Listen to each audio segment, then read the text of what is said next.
Alright, should be live. Let me know how this is all sounding. We're back to Pyre. Yes indeed, yes indeed. Last time, Volfred told us that he had a plan to, you know, change the whole system of people getting banished into this whole world. And in trying to enact that, we managed to liberate our old friend Jodariel, who's now no longer with us, but is apparently hard at work trying to break that wheel. And now we are just preparing for our second liberation rite, which will happen at some point, maybe? But May has something she wants to talk to us in our wagon. Oh, why is this shiny? Oh, that's the planner. Right. So here it seems like we're most likely to be playing off. So the person with the highest favour, or the team with the highest favour, is the one that's going to play us in the next liberation rite. So here it's either going to be the withdrawn or the essence. I think I'd rather not go off against the withdrawn because they were tough. They were a tough rite. So, hey Faye. Faye seems very happy about something and has been chanting softly to herself. On closer inspection, however, she seems to be engaged in conversation with the wagon wall. And so, after the rite, he said to me, I think we've had this conversation, I think he said to me, farewell, can you believe it, little brother? He said that, and then he left to go find Mr. Dalbert, who went on ahead. And so, I think maybe we're friends now, don't you think so too? We have a lot in common, don't we? Friends are supposed to have a lot in common, right? For instance, we're both fighting for those we care about, for those who helped us when we needed it. Is that not so? He's very lucky to have met Mr. Dalbert, isn't he? She falls silent for a time, then... It cannot be that the 8 scribes intended that all of us just have to fight each other all the time. It just cannot be. So many whom we face, they don't like us very much, do they? Because if we prevail against them, it must mean that they cannot go home, even if they really want to. So that's why they don't like us. Back home, when they told me to stop being me, I didn't like them either. You want to know what I think, little brother? I think the scribes put us together in all this so that we can learn from one another and grow closer as friends. That is what I think, little brother, and I told them so. And maybe the next time I see Alma and Mr. Dalbert again, they will be happier to see me then. She bounds off, noticing you as she goes. Hi, miss. You sense some burden has been lifted from her, and her knowledge of the rite, however informal it may be, has crystallized into a deeper understanding. Faye gained 1 hope permanently. Good job, Faye. What are you thinking about, Sandra? So then, we are back on solid land, or something like it, Then this must be Black Basin. Flames and noxious fumes on one side, suffocating forest on the other. Lovely, lovely place. So good of you to take me here. You truly would pursue those blasted stars until the farthest corner of this land, it seems. Though I'd better cease my blasphemy, or else the scribes themselves just might descend from up on high and strike me with another much-deserved penalty. The thrill of such transgressions, reader. Sometimes it keeps me going. Not that I have any real choice. Now, we had best get back to our normal business, as it were. Until our next appointment. Probably should do a practice, right? I've not played since Monday, but stuff it. Let's continue our journey.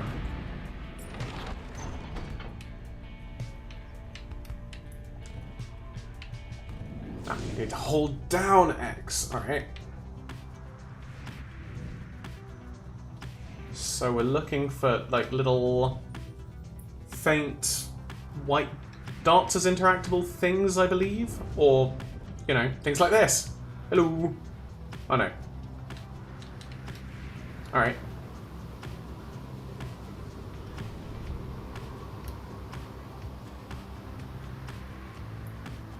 Anything going on in here? No?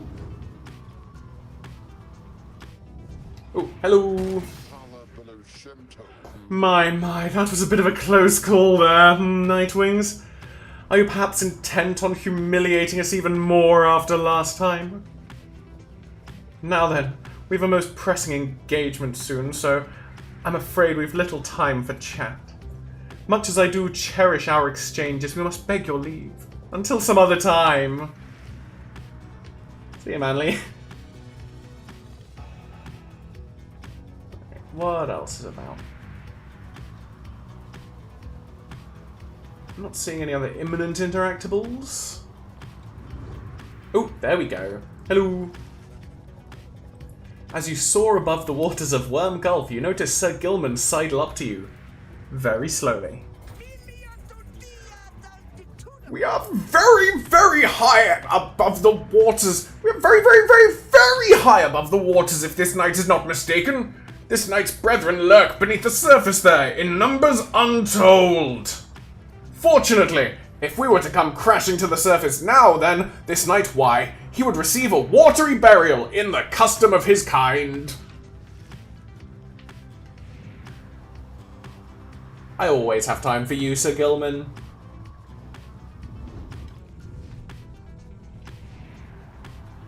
Ooh.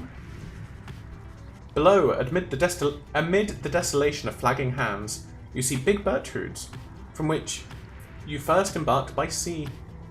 You wonder how its venerable proprietor is faring. I am certain that Big Bertrude must have left a strong impression on you all. She is not easy to forget. I've known her since before my exile, or hers. She's been here a long time. I've sent my agents to repay her for assisting you, and to send her our regards. The old wagon must have been in need of some repairs.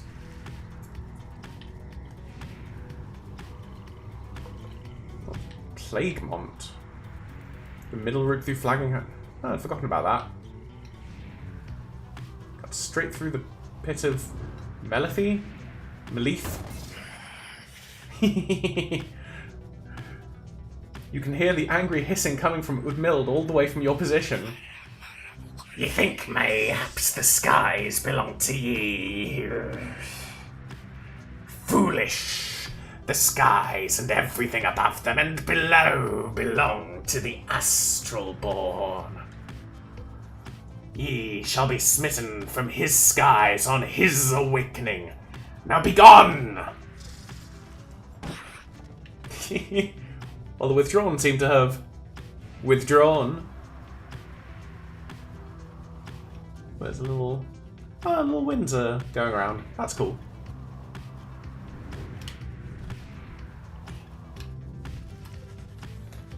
You soar near to the border of the Sandfolds. Exiles cast downriver wash up on the southern edge of the downside in an unlivable waste. Exiles who survive the river journey are then left to struggle here, where your companions first found you in the downside long ago. There's nothing for you there, and you wish never to see it again. Fair enough. So we can set down... Oh, I guess we'll just explore up here first. Yonder lies the Ridge of Gull. Somewhat less imposing when viewed from this vantage point, do you not agree, reader? The myths of Downside hold that it is no mere ridge of stone, but the remnants of Lord Gandroth, the Serpent Titan, vanished by the scribe Golgothanian. He brandished his tar shield and sent Gandroth's fury back into his countenance. Booker writes, once slain by Golgothanian himself, second of the 8 scribes of the Book of Rites, known as the Oath Taker or Repentant. The Empire's Master General entered exile of his own volition to pursue his liege. Though, perhaps such tales are of little import now, when you stand to confront dissidents there in just a short while. Oh yeah, rock dogs! So, we can go to Blooming Pool to pursue vocations. I mean, I still want to pursue vocations, get me some more glory. I'm guessing there are other bonuses from going to the other places, or maybe it's just like a faster route. I don't know. You make a successful landing in Downside Prairie, near the southern edge of the Downside. Memories of having first met Hedwyn, Jodariel, and Rookie come flooding back. You now should have some time in the vicinity, before continuing onwards towards the Ridge of Gull by land.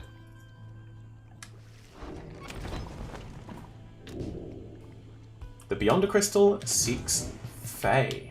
Alright, ooh, and we've got Downside Clinger. Yields fruit from time to time, though only if one says the magic word. Ooh, got a Downberry. Wonder what the magic word is. Let me just see if that's actually in our inventory. Oh, it is! Ha! That's cool. I was beginning to wonder when you would return. Why's that? You know, my lovely reader, I must admit that I did not expect your little followers to be quite so receptive to instructions as thus far they have proved. I know not whether they owe it all to you, or if somewhat more to them than I was first inclined to think. In any case, however, I am pleased that they are not entirely disgraceful. I like to keep my expectations well in check, seeing as I have been thus expelled until the end of time, so it is pleasant when those expectations are exceeded every now and then.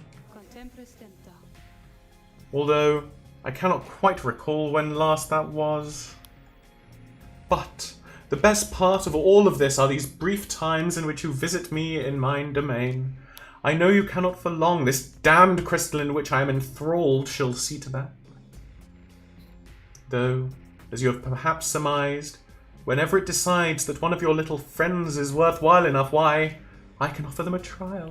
And likewise, I can offer you a chat. Thanks, Sandra. Sometimes I think, as you achieve those trials of mine, perhaps it does something to trim the length of my eternal banishment. Eternity being what it is, however, perhaps not. Still, if the trophies of those blasted scribes are worth something to you, then all you need is but to brave my trials and they can be yours. And perhaps there's good in it for me as well.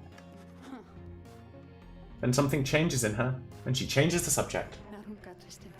I've likely said too much. I am not to influence you in your use of the Beyonder Crystal.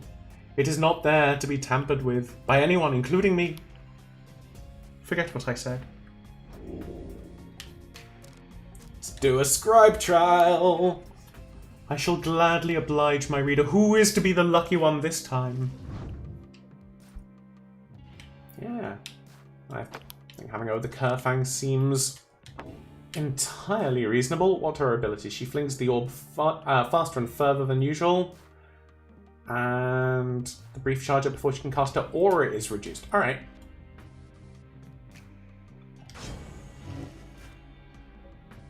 You ask Sandra to administer one of her special trials for Faye. I must admit I do sense something from that one. I once had a wild heart myself, quite like her own. We shall see if there is more to her than that. Let us bring her forth. Soon Faye arrives in heed of the summons. The scribes! I think that if I listen carefully that I can hear them calling out to me.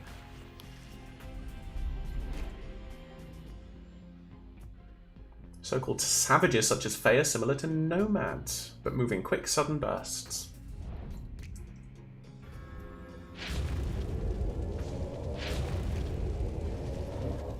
The apparition Sandra appears and unfastens her mask.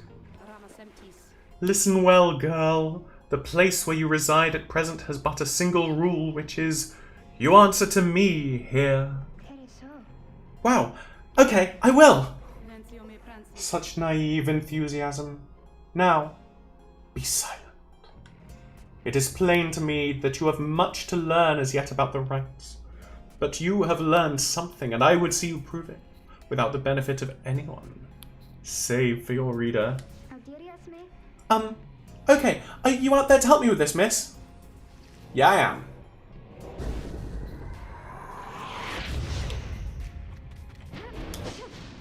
Alright. Oh, we're up against Tizos. Oh. No! Stupid exploding bug. Alright. We've got this. We've got this. We've not got this.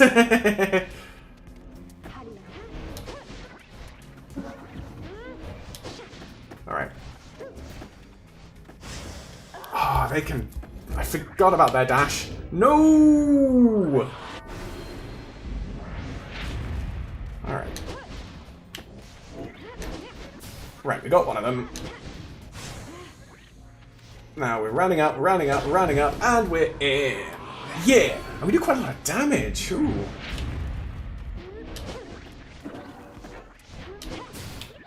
Alright, one is down.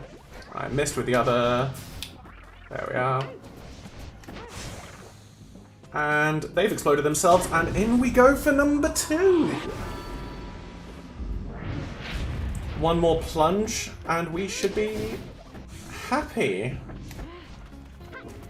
And number 3, yeah!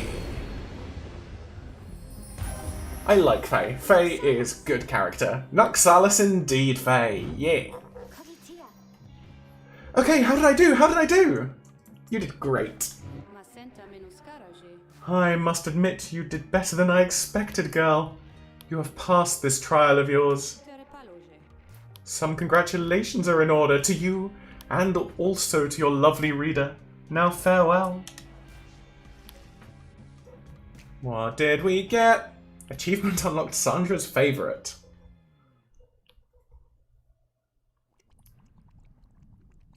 I can see why. Alright. Did I imagine all of that, miss? Because I hope I didn't. Wow, what is it that you have there?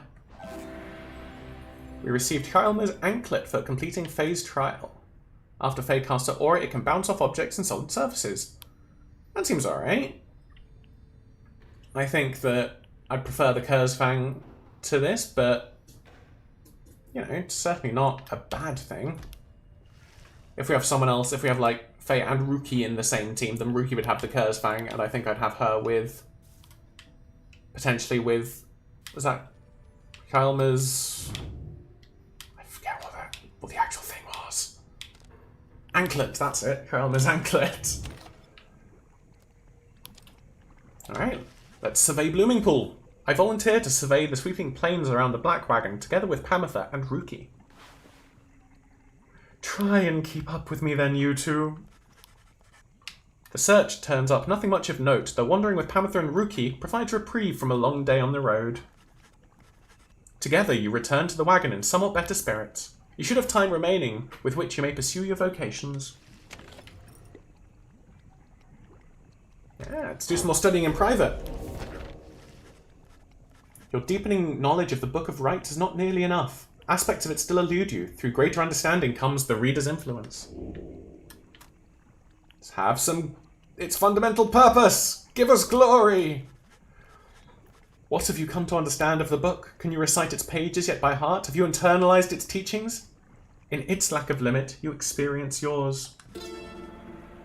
I don't know why I'm speaking like Sandra for this. Inspiration comes to you in a flash, whether from the book or from within, you cannot tell. You gain the reader's influence, righteousness. All Nightwings gain +1 glory. Yeah!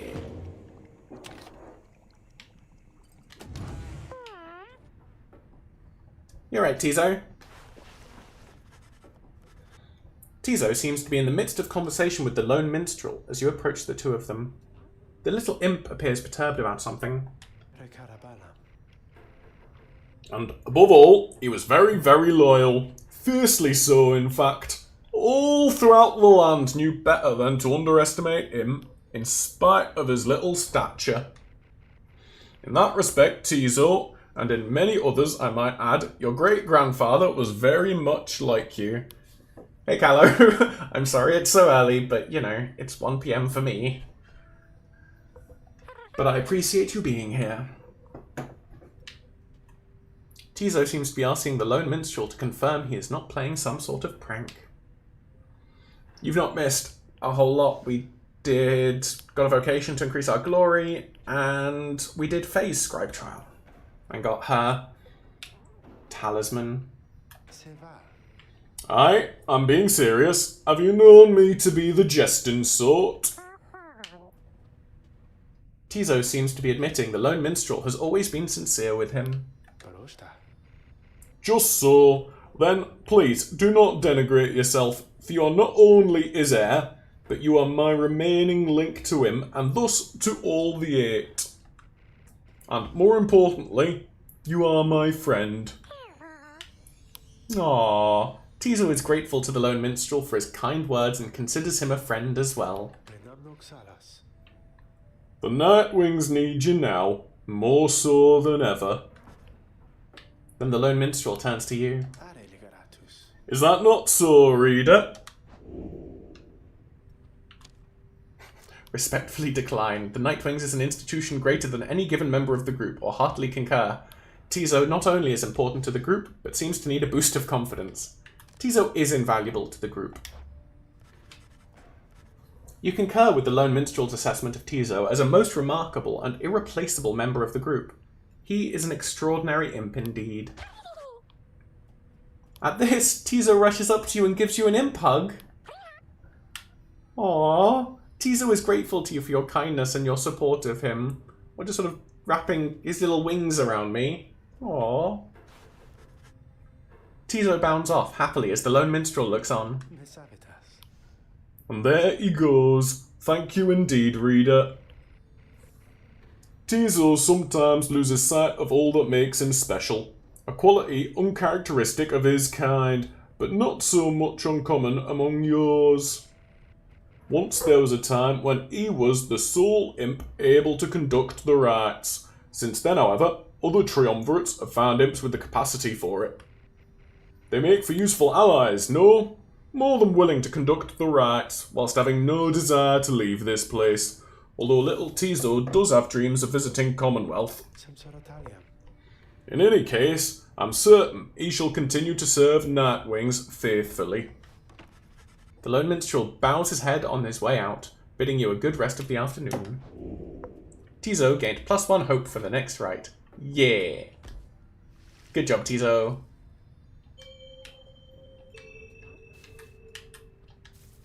Oh yeah, I meant to ask Callow, this thing here, where's it gone? There's like a little plant here where it was like, say the magic word and fruit will appear, and I picked off a fruit there, and is there like a sort of technique to it, or is it just, it'll happen every now and then and you'll get some fruit that you can sell?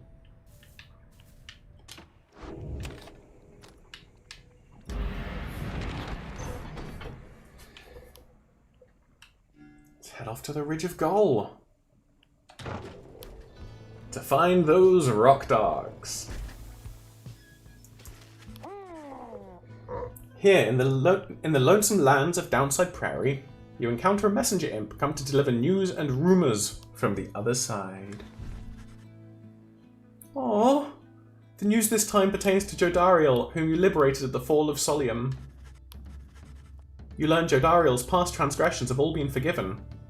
She soon was to be reinstated on the Blood Border, on the presumption that she wanted her old status back. That'll happen every now and then, every couple of activities. Alright, cool. Thank you.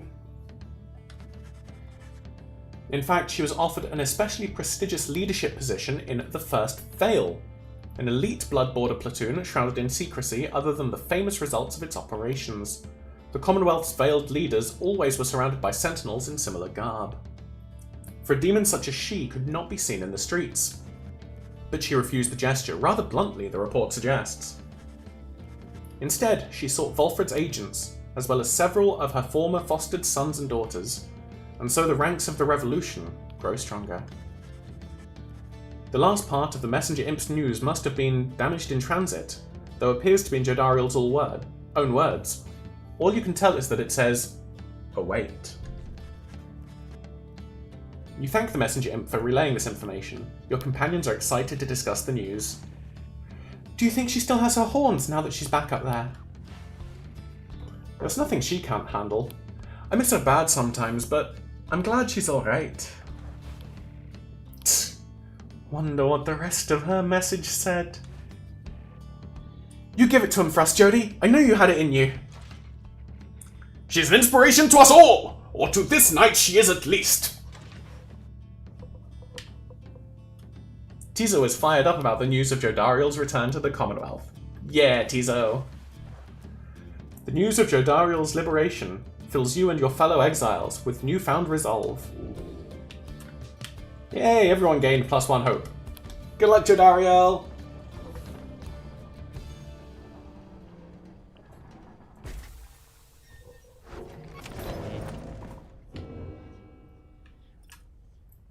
Pages revealed that... well, let's have a chat to Sandra at least. Probably not going to read the pages because there are too many.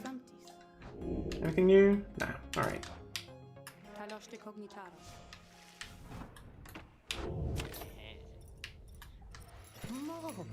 Hey guys, say, what are you guys doing all the way back here? You know, it's not so bad here. I was thinking, and I got some pretty good stuff. I think you ought to check it out. So what you got? You got some... Ooh. That's a big lump of stardust. That's the scribe drugs.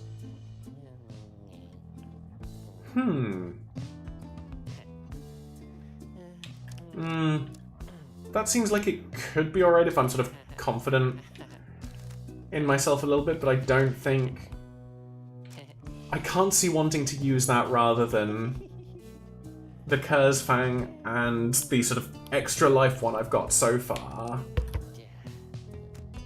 And even potentially like this one I'd want to use over it, so I probably won't get the Burning Promise, even though it looks like it could be pretty decent.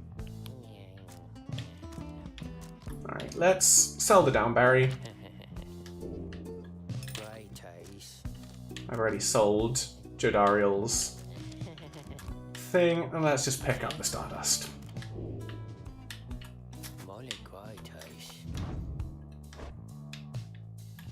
Which was the one I was building up? Was it this one? Yeah, I think it was this one, wasn't it? Oh yeah, I'm probably going to be using Tizo for the next, right? Seeing as he's got quite a lot of hope. Oof. That is quite some bonus. It's a good job that Tizo doesn't particularly want to leave. Well, he does want to visit the Commonwealth, but he's quite happy here. It's not like a punishment for him. Because I can see myself keeping Tizo for quite some time. Alright. That seems good. So, be seeing you guys. Let's get started with that right. As the sky grows dark over the ridge of Gol, a hush falls over your companions, especially Ruki. You sense something is troubling him. Something to do with your next adversaries. Oh, hey sister. Just want to let you know I'm pumped and ready to take on the dissidents this time. Sure am, alright? That Barker, he's not so scary once you get to know him like I do, you know? So don't you worry, because I sure won't be going easy on him after last time. As Ruki marches off towards the clearing, you notice his grin fade away. In the distance, you hear the dissidents begin to hoot and howl.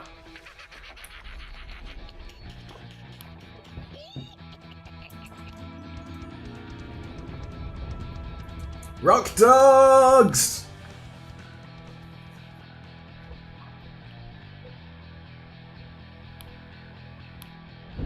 Look forth, you exiles of the Night Wings.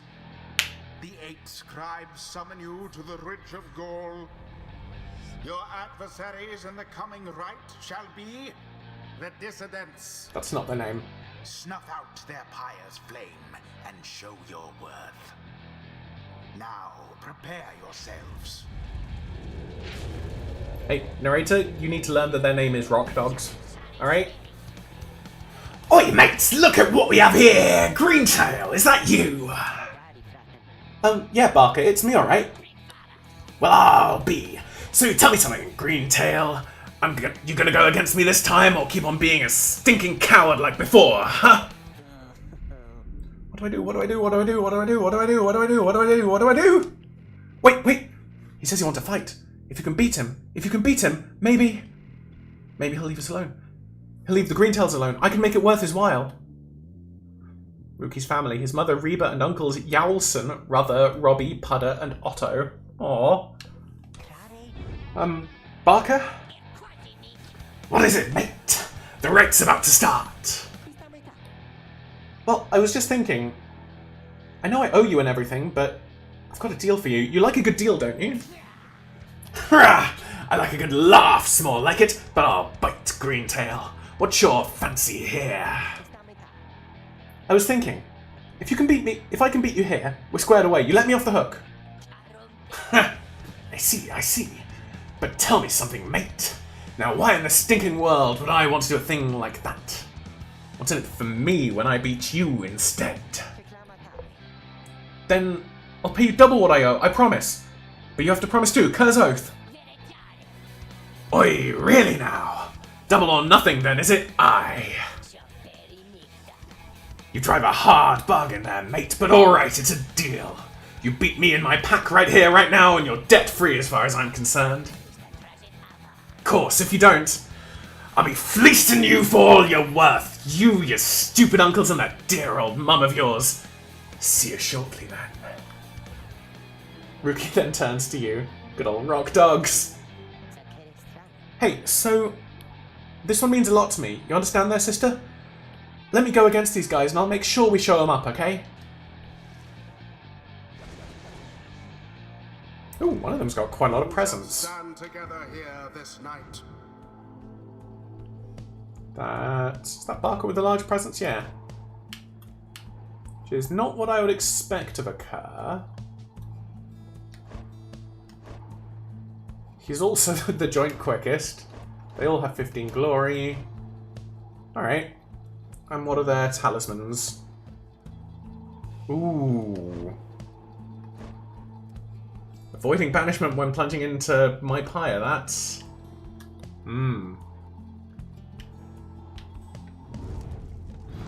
So. I think I want Tizo for defense. Tizo. Let's grab the Kerr Fang off Faye. Because we're putting it on Rookie, and Rookie's coming with us. Rookie. And who last? Thinking Hedwyn. Yeah, I've not used... Hedwyn's got some inspiration, can use up. I would want to use Sir Gilman, but I don't think Sir Gilman would be very good against these people.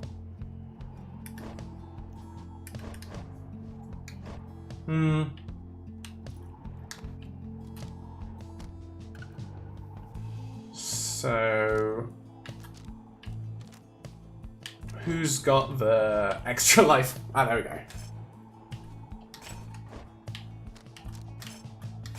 So yeah, I think we put this on Hedwyn, and we use him. So he's got a bit more presence. Alright, let's do that. Very well. Glorious. Alright, Rookie. Let's give this everything we've got. Alright then, Greentail, bring it on! Or it's your dear old mum who's gonna pay.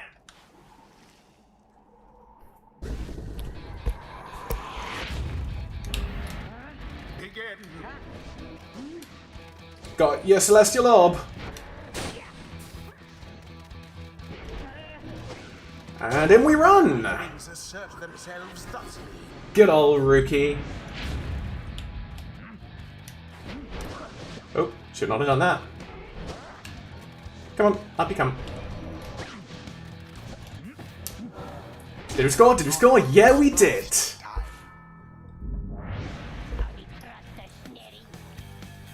Yeah, the terrain is quite rough, but I also quite like that for running around, because that way I can sort of overextend people.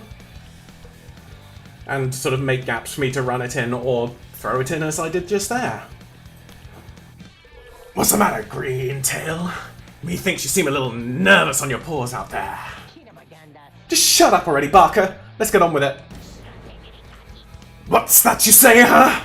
You think you can talk to back... You think you can talk back to me like that, green tail? You heard me, Barker. Stay out of my damn way. Oh, what, mate? Or I'll sink these little nervous teeth into your neck, old chum. That foolish Barker was a menace to the Commonwealth and is a blight upon the rights. Good old Rookie. Rookie's got his confidence back. Yeah!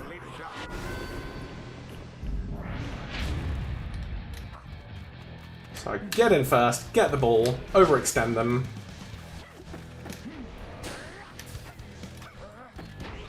Ah! And screw it up. Wait, oh, they got rid of... Your flames grow weak. They got rid of Tizo.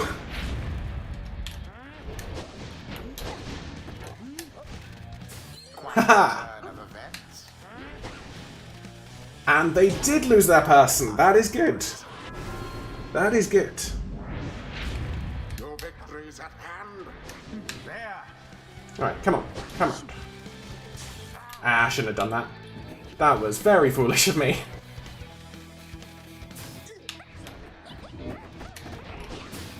No, Tizo! Come on, just give me some cover. There we go. That's exciting. Come on, we can do this.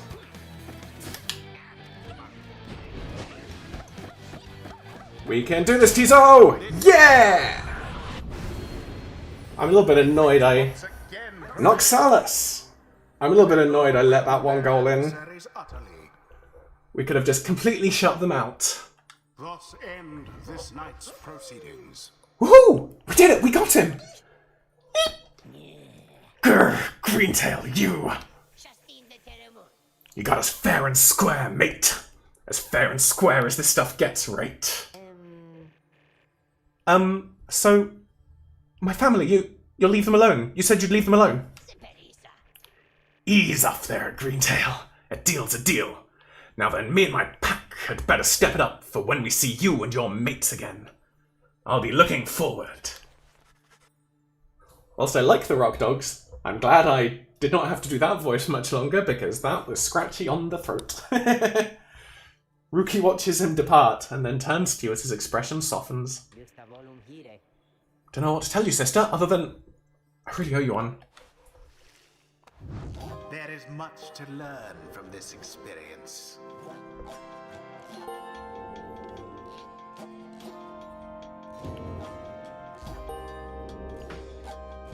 Alright, no one leveled up.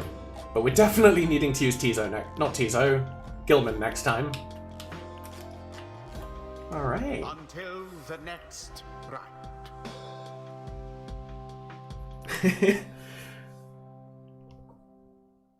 I mean, I don't think Rookie's that much of a scoundrel. He's, you know, I go more of a scamp than a scoundrel.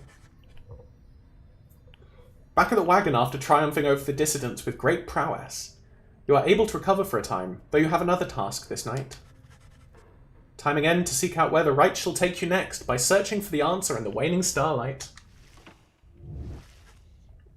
The stars yet shine for you, revealing various paths forward. Alright. So... I think we want to find, if possible... Oh, what's it called? Udmild's the... Withdrawn? That's what I'd like to find. Alright. Don't have the Withdrawn as an option. The Chastity are the harps. Alright, so we've not really got any of these, so can't affect the lead standings in any huge and serious way. I mean, he made a double or nothing bet when he had no money, but the way that I was seeing is that it was a debt, right? So yeah, he had no money, but he had no money to pay the original debt anyway, and he was just going to owe, what's his name, Rock Dog, more in the future, or have more harm done to his family. So I want to use Gilman, so I'm going to go against the Pyre Hearts. That seems like a sensible thing.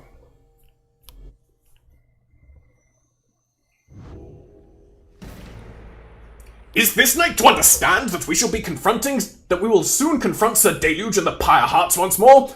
Then this is to be a most exciting time.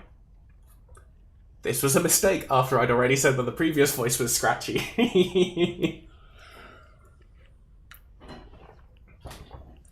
Luckily I have a huge jug of water nearby, but even so. This knight's one-time commanding officer. Imagine, if you will, a worm without the slightest trace of bravery. Sir Gilman then recants his tale of Sir Deluge's past, and how it is that they wound up together in the downside. Sir Deluge, a worm knight of the Sea Dominion, and former ally of Sir Gilman. He lacks the sort of courage for which his kind is known, yet somehow leads the Pyre Hearts anyway. Some worms born under the Sea Dominion's waters sought life's meaning on dry land. The Commonwealth recognized their chivalrous traditions and soon put them to use.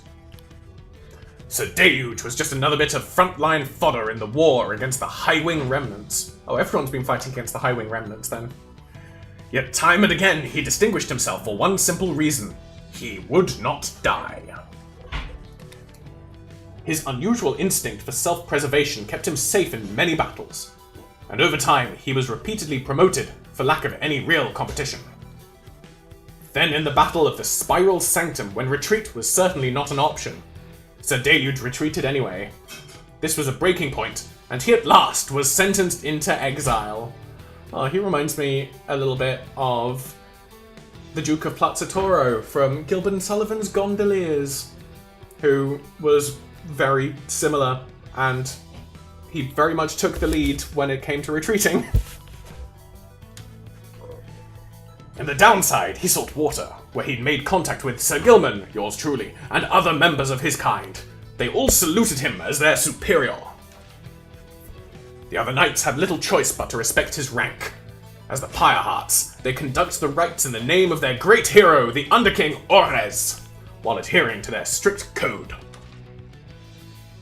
This knight might not have failed quite so miserably at the Battle of the Spiral Sanctum, has his entire regiment not turned in disarray after Sir Deluge fled. Perhaps, by confronting his former commander, this knight's own honor may be regained in part. For now, however, this knight must beg your leave. You say goodnight to Sir Gilman in turn. There is no time to make flight preparations now, though in the morning you'll press on once again.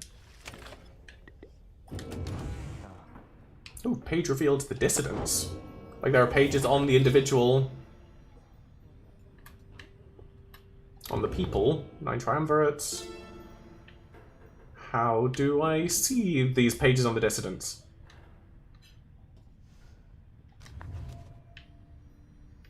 There's nothing in here, is there? I want to know the page about the dissidents! That's not about the dissidents.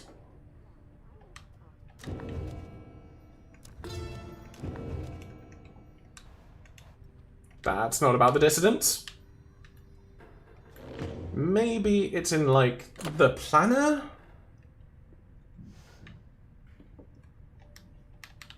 Dissidents. Record. Huh. But... oh, victories and defeats versus Nightwing 0 and 2. Oh, right, I'm seeing where that goes. How do I see the pages of the dissidents?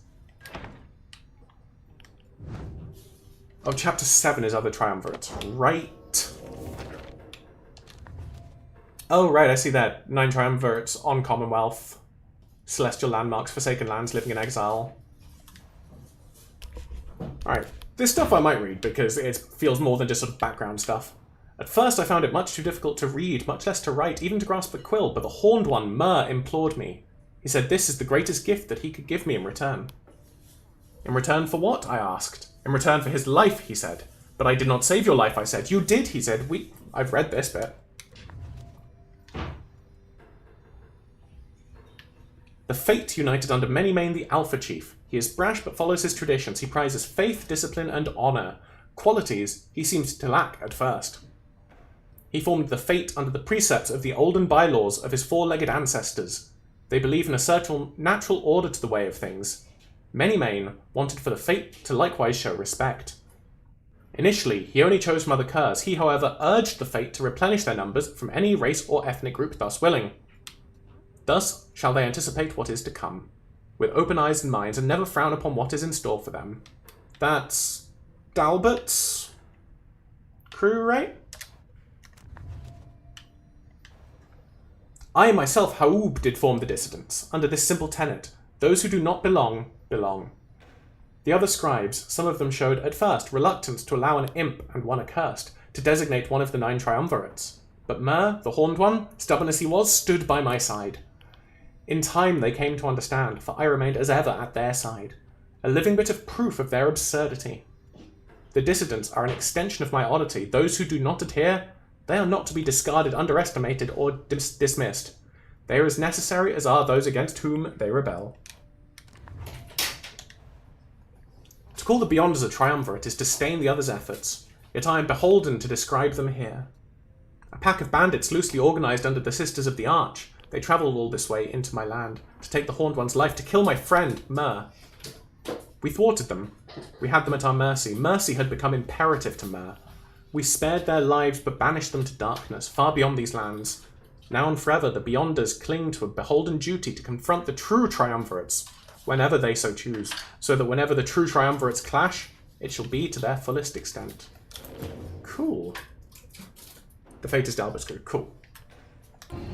I thought so, but some of their names just... I can never seem to remember them properly. Oh! Wait. Rookie! As you approach Rookie, you sense none of his usual anxious energy. I'm free. Then he rushes up to you. A return to form. I mean, I know I'm not. I'm stuck down here with all the rest of you. It's just... It's like I finally get to set aside this giant bag of rocks I've been carrying around. Know what I mean? Wanted to say, thanks, sister, for giving me a hand with the little situation between myself and Barker. I don't think I would have had it in me to stand up to him, unless I knew you and the others had my back.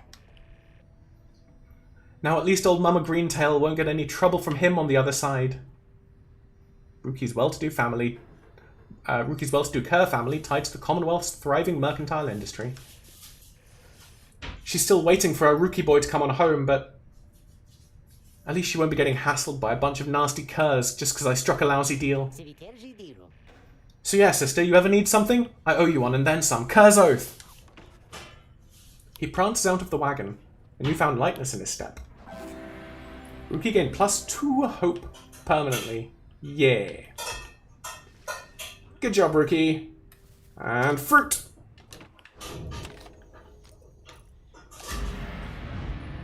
Let's keep going.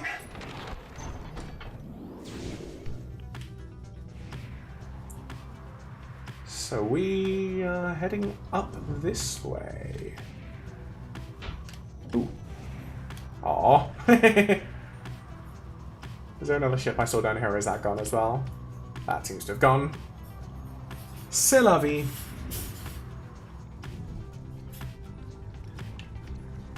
Oh, is this where we're... Yeah. A gloom hangs thick above the pit of Melith, and all around it. You're brave to seek your adversary's ear again, reader. If you complete the rivalry quest each character seems to have, there's some kind of permanent benefit. Yeah, I was vaguely working on that assumption, but I kind of wanted to do each character's thing anyway because, you know, story. But no, I did read somewhere that if a character talks up about things before a rite, you should use them in that rite. Many at Downside believe it to be nothing other than a foul den. They take the tales of Eastlach Astralborn, the Star Titan, sealed away by the scribe Molten Melith. It sups upon despair, and fear, and doubt, and lands such as our own. to be mythology, embellished through retelling over time. You've met others, such as Witch, Udmild, who believe otherwise, although, whichever their beliefs, I know of none who would go near the place unless the stars demanded it. Some of them, like Tizo's, aren't super clear. Ah, fair enough. Well, if it looks like I'm going to be missing one of them, feel free to let me know. I mean, latency. Forgiving. Thus shall your coming rites against the pirates take place in complete secrecy, as always the rites have. So we can go to Cold Moat, so across a mass grave. So the Lone Minstrel knows of a morbid yet potentially lucrative task along this route. We can go to Fallowfield. Ooh. So what does... Thanks, Gallo. So what does this sort of suggest? Face into the presence of the 8 scribes along this route. Like, that sounds important, but unclear, and, you know, if it just gives a story, that's good enough, but I would like benefit as well. So there's no vocation one this time. You'll surf the stream delay like a friggin' champ. So Rookie has a hunch that you may find something of value along this route. So my guesses for what's happening here is money, talisman, something. Those are the only 3 places we can land, right? Generally when Faye is sensing something, that means you'll get some kind of temporary buff for the next rite applied to your whole team. Alright. So that's less appealing to me. Well, I think probably go Cold Moat then. Why not? Ah, there we go. Wrong button. You return to the dismal region known as Flagging Hands. Straight away you sense an air of dread, yet cling to hope that you can make your stay as brief as possible. You and your fellow exiles have time to yourself before the day is done. Nonetheless, the dismal environs soon take their toll on everyone. No! But not all of them.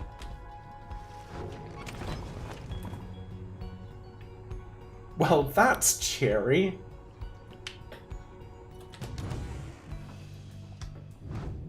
So, who got affected? Headwind got affected, Rookie got affected, Faye got affected. Tizo didn't. Gilman did. Pamatha did. Alright. But we've been using Tizo a lot. So I probably don't want to be using him for a little bit. Keep in mind this is the Pit of Malith.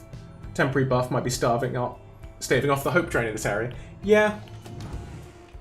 But also, you know, I've gained a fair amount of hope buffs in the last little while, so... I'm not feeling too bad about a little hope loss. What was I coming back in here for? There was definitely something. Oh yeah, I was going to see about Sandra.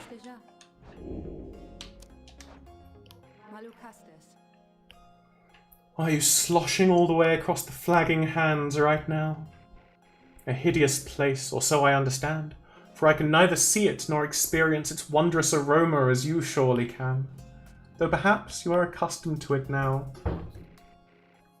The Nightwings of the past misliked this place, of that I can assure you. We share a common misery. Now, please leave me to mine unless there is a service you require me to render at this time. Let us do this all again sometime. Did we get a new thing for being here, or...? Not that I can notice. Not that I can notice, but let's bury the dead.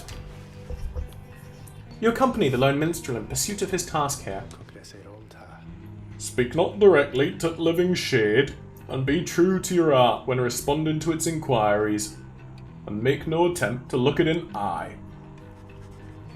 The Lone Minstrel offers these and other words of advice as you approach the burial mounds of Coldmoat, where many exiles of the downside see their final day. A glimmer of a shade appears before you as you stand surrounded by the dead. You barely see it and it does not speak, but you feel its thoughts piercing your heart and mind. According to the shade, the book that you possess may lay some of the fallen here to rest. The shade leaves you to your work. You turn through the book, locating passages concerning freedom and the spirit. You recite such words as seem best fit to each of the fallen you see. It is draining work. The shade resurfaces after a while. It leads you to a hollowed stump, then fades away. You found a knock shroom. Yeah!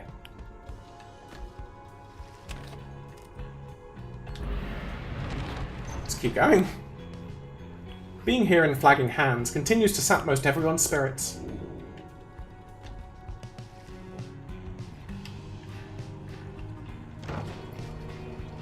So now we're down to hope, which, you know, we've mitigated with our vocations, but whatever. Page revealed the Pit of Malith. Page revealed the Freedom Pact. And there's no one in the Black Wagon right now, so let's just go to the Slug Market. Hey guys, look! I got something here, I think, which maybe you would like. He shows you several bottles of multicolored liquids of some sort. Sun Serum. Effect for the next strike, grant +4 hope. Drag to a talisman pocket to activate, usable once. Star Serum, grant +4 quickness. And Moon Serum, grant +4 presence. That's interesting.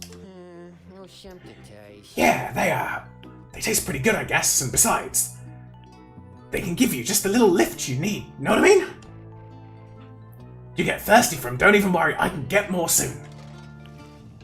So, these serums, if I get them, will I be able to use a talisman at the same time as using these, essentially? So I drag it to the talisman pocket, it disappears, and I can then put a talisman in as well. So these might be quite good buffs for actual liberation rites. Right, let's sell this at least. Because if I then can't use a talisman at the same time, I might not worry too much about getting them. Because, you know, I can gain +4 quickness from this, or I could at some point upgrade... Where is the talisman? There's a talisman that gave me +2 quickness, or something like that. There we go. I could upgrade that a few times and get the same effect. And have it not be consumable. Alright, cool, that's how the serums are used. Excellent. So I can get one of these now. I think I'm going to get the quickness one. Ooh, actually I can sell this as well. Huh. YouTube is saying that there's some issues with receiving enough video. How's it looking to everyone on the receiving end? Is this just YouTube being silly, or... Ooh. Okay, got a fair few shot frames right now. Might see if we can wait this out a little bit. As we'll get it back. It'll be fine. Right, 32 so we can get Hope 1. Or save up for the Moon Serum.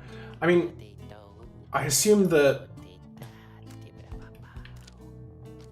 As in, if I buy these now, they're not going to be immediately replenished by the next time I go to the Slug Market, right? Losing a lot of frames. Alright. I mean, we seem to be... Oh, yeah, it's alternating quite a lot. Let's just see if we can wait this out a little bit without doing anything too drastic. I'm fairly sure there's nothing I can do to fix it if there is... If this does go on too long. But yeah, I'm assuming that these essentially restock after each liberation rite, kinda? That would be my guess. To be honest, I might sell the Tailwind Crest.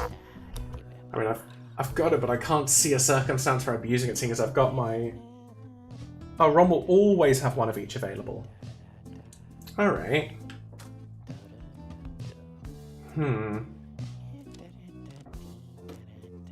Alright. So I'm trying to figure things out. Same with the scribe stuff. Oh, alright, same with the scribe stuff. Cool. So, do I have 3 default talismans that I'd be using on everything? I've got... Ah, cool. The connection seems to have returned to being stable. Or not, but, you know, YouTube's saying it's fine. What's it going on about? So I've got the Kerfang, I've got the extra health one, and I've got the replenishing stamina one. So I don't think I'm going to be using the Tailwind Crest, I'm going to sell that. That's what I'm going to do. And I'm probably going to sell the lucrative contract as well. So I've sold that. Gonna get the Moon Serum. And I'm not gonna get the Sun Serum. Yet. Yeah! Come see us again, guys! I mean, luckily this is the sort of game where... Well, it's not sort of action heavy until we actually get to the right? So we can just sort of pause it on the more texty bits, and whilst it's not ideal, it's not as big a loss as it would be with anything else. So let me just check OBS again. Yeah, you seem to be doing fine now. Cool. Let's commence the rite! Everything is set for the rite to commence, and all is quiet amid the gloomy hollows of the Pit of Melith. I didn't realise that there was a Dark Souls crossover here, but sure. All there is left to do is wait for nightfall to set it. You observe Sir Gilman sliding back and forth, back and forth. He slides himself back and forth, he slides himself back and forth. You sense something is weighing on his mind. This night is not a night at all! This knight betrayed his former commander, abandoned his brethren of the Sea Dominion. But what is knighthood even? What is knighthood if it means having to follow such a craven as that Sir Deluge? Cease this nonsense, Gilman! Focus on the right! Focus on the right! Focus on the right! He notices you, finally. Oh, Master Reader! This knight did not see you there just now. Such was his preoccupation with the task at hand. Know that this knight stands prepared. He has no misgivings whatsoever when it comes to battling his ex-triumvirate. Please consider letting this knight participate, for he has honor to restore. Then a glimmering within the sky draws your and his attention.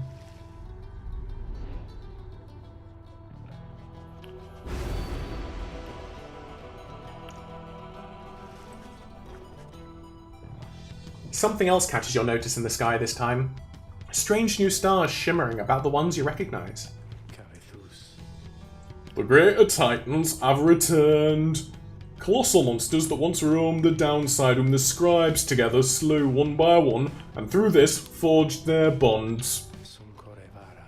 Some of them, and merely in spirit, not in form, but those dark stars are a portentous sign.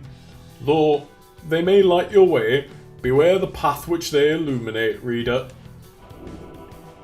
Henceforth, you may invite the influence of the Titan stars. Oh, these are difficulty modifiers. Right, I remember when they had this in Bastion. Look upon them without fear. The Titan stars. So, with this one, your adversaries each shall have +8 hope, making them return sooner after banishment. Here, your adversary should be much more cunning and much quicker to react. And here, at the start of your right... Oh! Sorry. Forgot to mute my laptop, so it just pinged very loudly. Or at the start of this right, your pyre shall automatically suffer damage. I'm a little bit tempted by this one, you know? Especially given that I don't have to win this. I can't remember how much hope the Pyre Hearts already had, but honestly, some of these aren't bad at all. I will say this, the ones that give flat stat boosts to the enemies are by far the hardest to deal with. Yeah. I think I would only figure this one if the enemies have high hope already. No, that was mine. So I don't know what this one 100% does. Is this saying that the enemies are going to have higher quickness, or is it that the AI is going to switch between them more frequently? The Pyre Hearts are, well, they were fairly weak previously because, well, at least partly because they just let me have that goal last time. So I'm going to activate this one. The widow. I'm a little bit tempted to activate this one.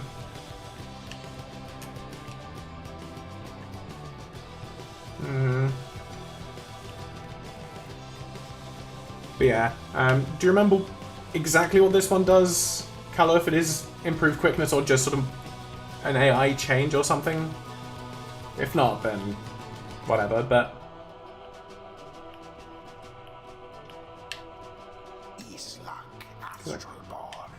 And, you know, it somewhat feels appropriate to bring Islak into this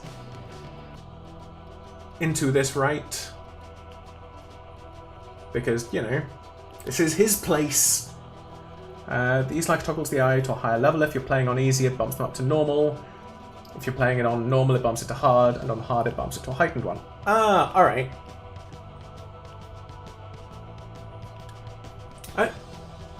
I think most of these I've sort of taken one goal, but stuff it, let's do this.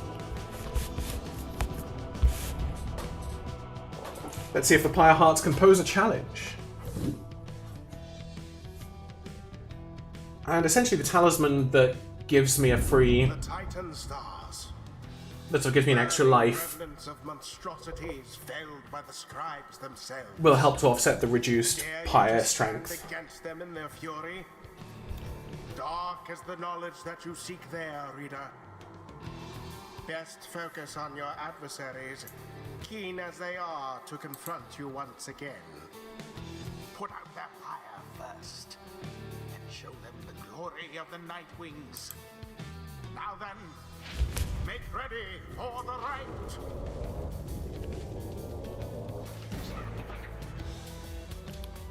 Gilman has still not abandoned your new friends like all your other duties and responsibilities. Sir Deluge wrestles with his mask for a time. This knight is most surprised that you have the courage to even to show yourself. You speak of courage, Sir Deluge, but this knight has little else to say to the likes of you. That figures, Gilman. You are no knight at all. You're a teensy minnow swimming in a sea of minnows many, many times your size. And with much more honour, too. Then something comes over Sir Gilman. But just as soon it fades, Sir Gilman slinks away. Disgraceful! You Nightwings, you're stupid to have taken that one in. And you're no good at the rites. And another thing. We do not fear you.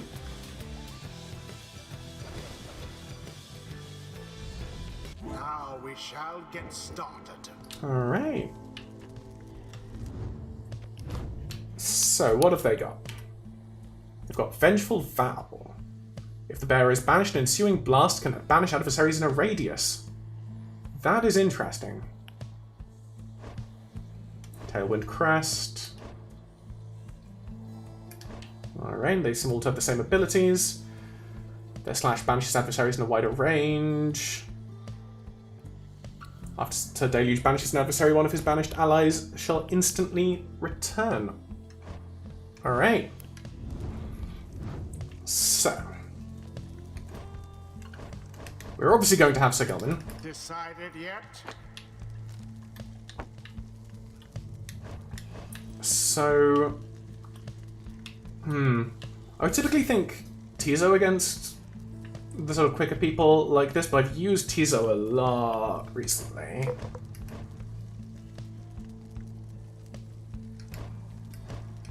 Maybe Pamitha wouldn't be bad. And then maybe Faye? Yeah, just essentially take the team I didn't take before. So... Right. You take the right... Get the right light off you. I'm probably going to put that on Pamitha. Sir Gilman... Who's got the higher glory? 21. Oh yeah, but Gilman doesn't have his special talisman yet, but Luminous Idol might not be bad. It might not be. And what's... After Fate casts to Aura, it can bounce off objects and solid surfaces.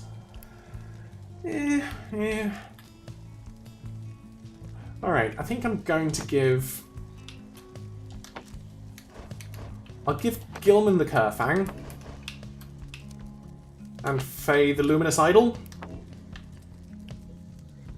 Panther and Headwind can do really well in pretty much any position. Yeah.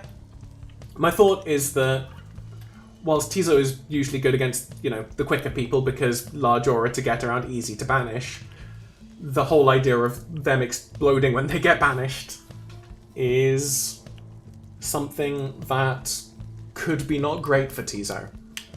Whereas Faye and... Oh, actually... Pamitha banishes by charging into them. That's really bad. That's really bad here.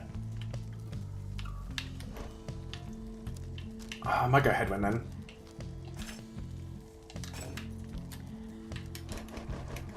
Because Headwind can aura cast from range.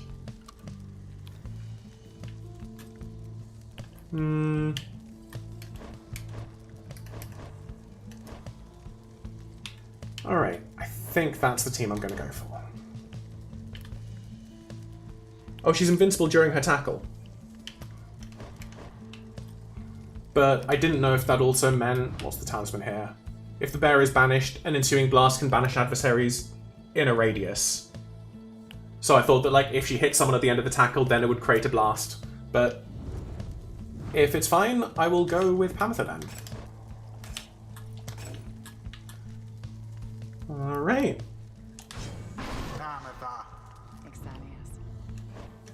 Let's go her. Gilman. And... Faye. No. Those pyre hearts are so cruel to our friend Gilman. I don't think that should be allowed. She should be fine? Well, I guess we'll find out. If I lose this match, I will entirely blame you, Callow. I won't. Because... Well, not because of anything. I just wouldn't do it, but you've been incredibly lovely and helpful in this playthrough so far. Come then, Nightwings. Show this knight how you defend the honor of that miserable minnow when you harbor... that miserable minnow whom you harbor. On guard!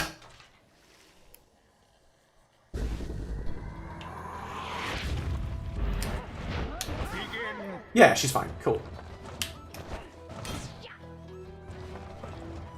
Oh! Blast it.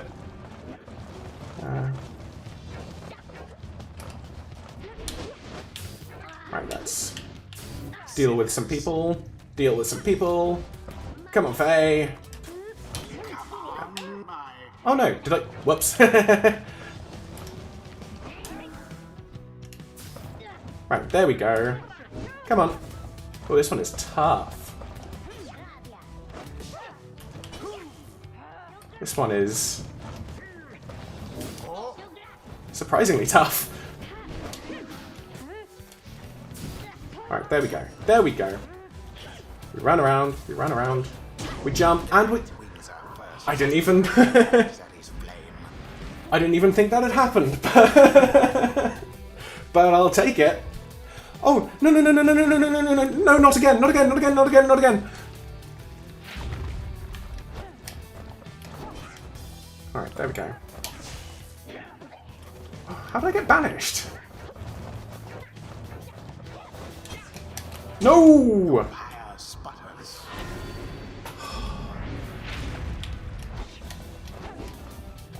I'm not liking Sir Gilman for this one, I'll be honest. Bye now. Oh, I keep running into the edge.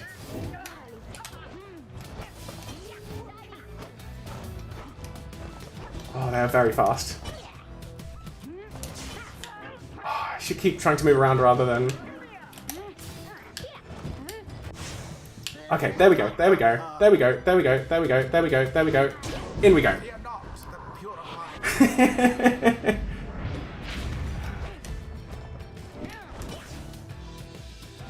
Alright, come on.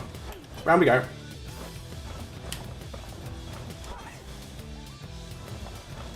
Round we go. Nope. Banished each in turn. Right, can we get both of them? Nope, just one. What the heck was that? Doesn't matter, because we're in. Doesn't matter. Oh, I'm pretty tense about this one. Pyre now fall short of yours. Oh, come on. Okay, we got one. Got another. Oh, I've not got that far a shot, do I? That's what's screwing me up with Panther, I think.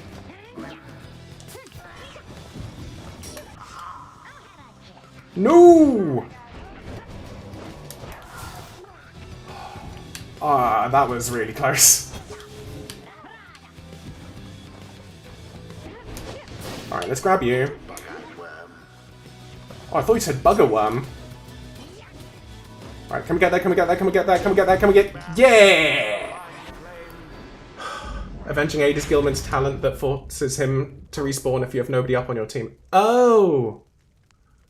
Did I forget that I had that? Now go on, just once more. That makes sense.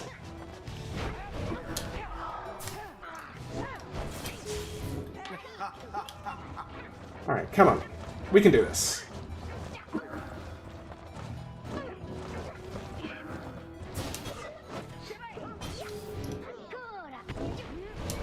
No, no!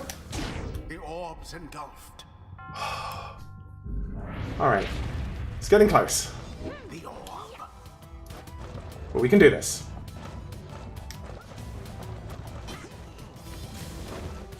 And it is done. Whew! I didn't think we'd actually get it in that time, but Noxalis! They proved superior to their adversaries. I need to take a drink of water. Oh, that arena was not one that I was fond of. Curse you, Gilman! You're a fool to abandon us, and now you only twist the dagger in our backs! You still do not seem to understand, Sir Deluge. This knight is no longer beholden to the likes of you. This knight is bound only by the path towards enlightenment. Yeah, use him on defense. I think it's fine if the others are slower. If the other team are slower, right? Because then you can get around them and properly orient your slash back. But doing it on faster people is a bit of a nightmare. I think what I had unintentionally ended up doing, but which I might do a bit more deliberately, is using his trail to actually create, like, barriers, rather than just thinking them as paths to slash back on, right? Because there were a few times where I sort of just knocked off whole areas, and then the opponents just sort of held back, and that gave me a bit of time for someone on my team to respawn. Your words ring false. You are unfit to lead. Shut up. You know exactly what you are, Gilman. You called this knight a craven, yet your courage is a mere facade, and everyone knows, this knight shall see to it! Sir Gilman does not respond, although you sense the words of Sir Deluge got to him. Aww. The rites do tend to teach something of trust.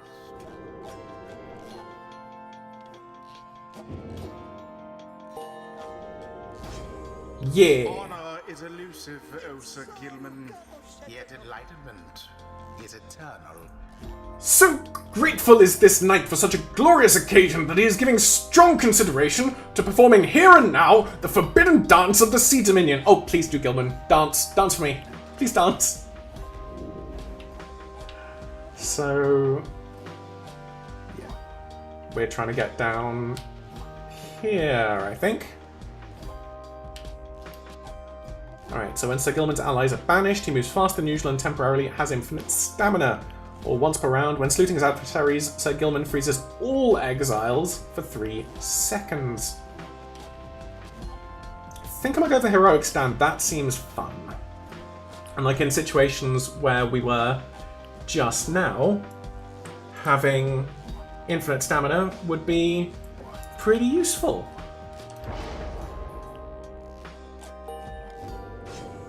If only wings could speed us on toward greater understanding. All in all, having to unlearn everything I've learned is going somewhat faster than expected. So she can use a dash in rapid succession for less stamina. Yeah, let's grab that. We're grabbing that. That's not even a question. Until the next rite.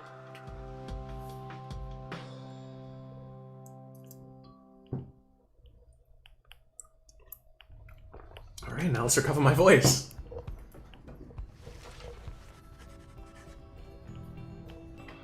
Back at the wagon, after defeating the Pyre Hearts in a pitched battle, you're about to join the others discussing the outcome when Volfred finds you.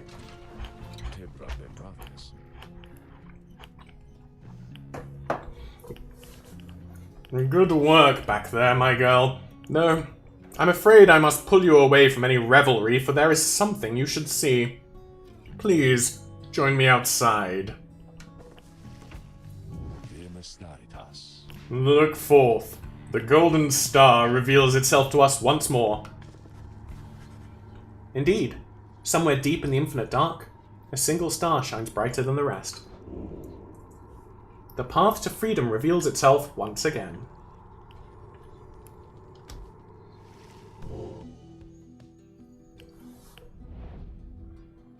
Yeah, most of my strategy seems to revolve around dashing and running it in, so anything that helps with that is pretty darn great.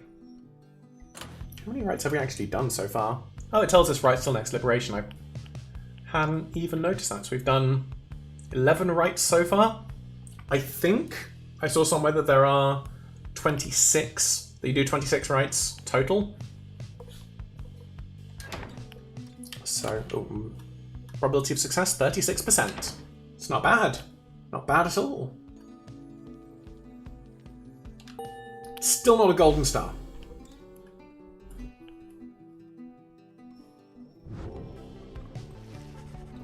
The rights are calling you again to the fall of Solium, where one among you may go free should you prevail. It is as we discussed. The cycle of rights is beginning to turn more quickly. Perhaps the scribes themselves have taken notice. Fortunately, having more frequent opportunities to free ourselves is not unwelcome to our plan. I suppose it's good for everyone, including the Withdrawn, who will oppose us next. No, not the Withdrawn. You think it's 25 plus the tutorial right versus Sandra. Alright. Getting to Mount Elodial ought to be a little easier than before, at least. We should be able to make landing near to some of the old monuments to the scribes. Let's set forth at dawn. Soon everyone is off to rest as best as they are able, knowing that another chance at liberty for one of them shall soon present itself.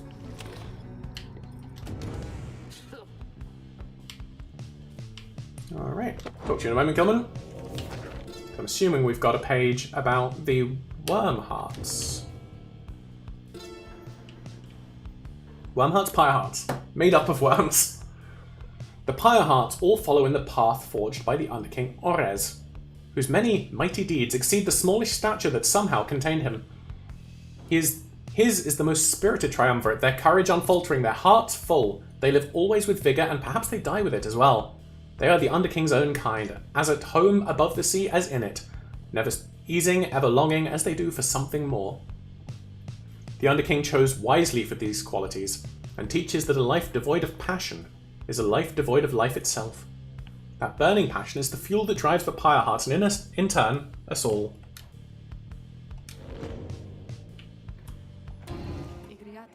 Hey, Sandra. Alright, there's nothing on your mind. Sir Gilman is in a contemplative mood. He has been rather quiet, at least more than usual, ever since his confrontation with Sir Deluge. He notices you there, and slides forward in a solemn manner. This night. He knows what he shall do now, when all of this is over, Master Reader. We Worm Knights. We are born and raised to prove ourselves superior to all the other billions of our kind, to lead our lives, however short, with glory. Oh, I've just noticed the large scars over his eyes. Well, his eye. The large scars over his eye. You've been in some fights, haven't you, Gilman? From the moment we shove past our wormling brethren in their egg sacks to the very end, we are conditioned to excel, to prevail at all costs. This relentless pursuit of glory, of fame, of self-worth, it leads most of this knight's kind only to an early doom, or in the case of Sir Deluge, it leads to a life of falsehood. A life of low deceit, abusing one's fellow worm knights, shirking one's responsibility, living in constant fear. This knight cannot abide his former commander, yet pities him. There must be more to honor than to lead a life engulfed in endless conflict. Then he looks at you, intently. This knight shall ever seek that honor out when all of this is ended, Master Reader. Thus he vows to you, and he is ever grateful that your guidance led him to this new awakening. But until such time, this knight is duty-bound unto the Night Wings. This, the fulfillment of our plan and our pursuit of freedom, is to be his final quest. For what awaits him afterwards is no mere quest. The honor that this knight has sought, it cannot fully be achieved through knighthood, can it? It requires something more. I trust you understand. He slithers off, his head held high, though not merely in pride. Something has changed in him. +2 presence? Alright. It's not the stat I would have most wanted in Gilman, but take it.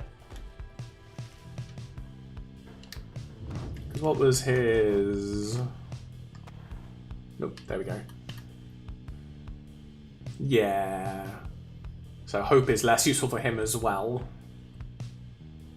So I guess just like glory and quickness would have been my favourite things for for Gilman. For old Gilly Gilligan. Right. Let's head on up. Being here in the Flagging Hands continues to sap most everyone's spirits. Oh no!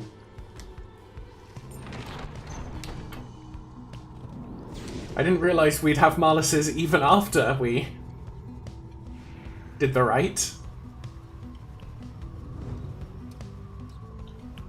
Well, I think if it were to be any of the stats, I think hope is my least of the one I think of as least important.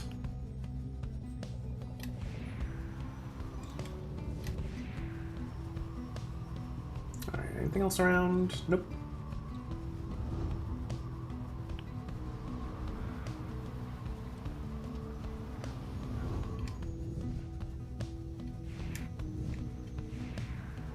Any interactables? Doesn't seem like it.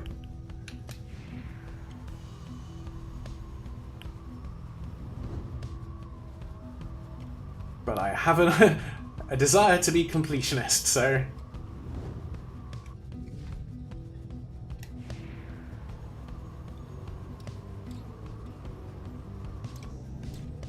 There we are. The inverted fall of Solium roars into the sky. Somewhere beyond it lies the Commonwealth, beyond your vision, beyond your grasp. Alas, that we can't simply fly on up back to our homeland. This wagon has its limitations, I'm afraid. But we shall return yet.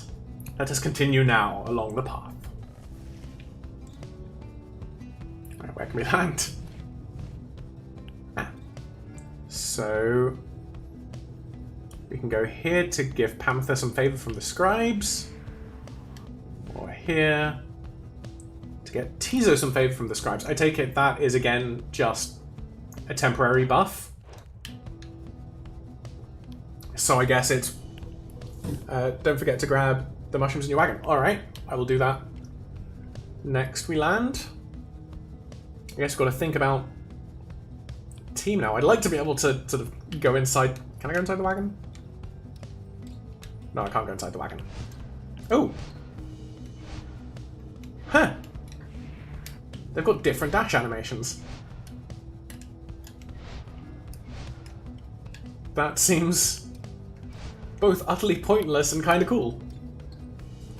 So, do we want to use Panther or Tizo? I think probably... I'm probably more likely to use Tizo, so probably go to Emperor's Ascent, I think.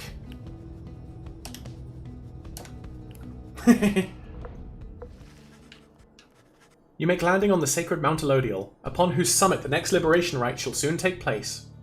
You wonder who among you may regain their freedom this time. Volfred finds you after the post-flight inspection. We shall have to take the rest of the trip to the Fall of Solium by land. May we soon liberate another of our own there. That should raise the chances that our plan shall ultimately succeed. Ooh, the Beyond Crystal seeks Sir Gilman. And I seek berries.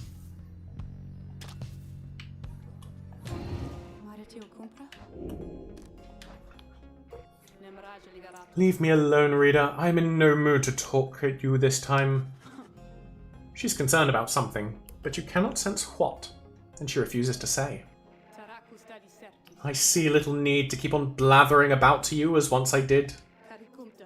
I should not have let you in. Begone! My services are yours, but this place is mine own. Well, I'm sorry, Sandra.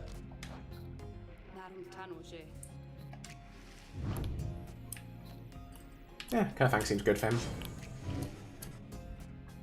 You ask Sandra to administer one of her special trials for Sir Gilman. Oh, there are mushrooms as well. Alright. I had apparently forgotten about those. I'll grab them when I can. You think that dimwit of a worm has any chance? Perhaps you are correct, though I put little stock in him myself, though let us bring him forth. Soon Sir Gilman appears in heed of the summons. Master Reader, is this knight perchance in trouble for something?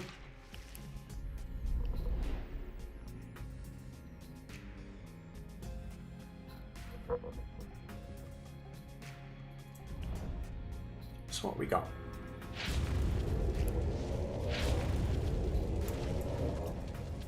The apparition Sandra appears and unfastens her mask. Listen well, worm. You answer to me here. As you will, your highness! Your highness. I like the sound of that, though flattery shall get you nowhere here. Demonstrate your competence to me, then, worm. You shall have to do it mostly on your own, though under the guidance of your lovely reader. I trust you are prepared?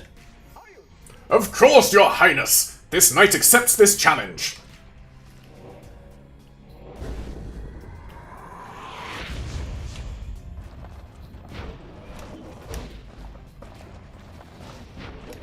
Alright.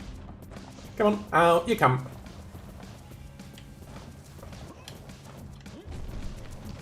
And round we go. Oh, it's gonna take me just slightly more than 2. Right, come on, this way.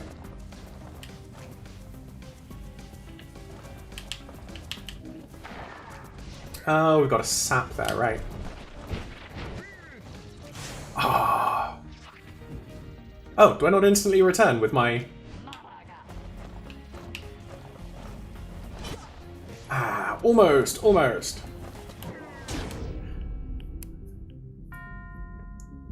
Oh, I just unlocked mushrooms for doing alright at the Pit of Malith. It's my reward for going to such a wretched place by choice. Ah, cool. Come on, down you come.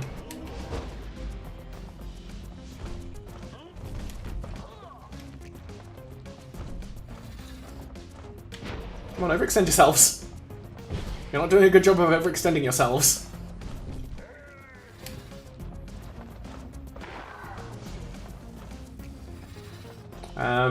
Oh yeah, I can jump over these things anyway, can't I? That's a thing I need to remember. There we go, you overextended yourselves! I can jump over auras.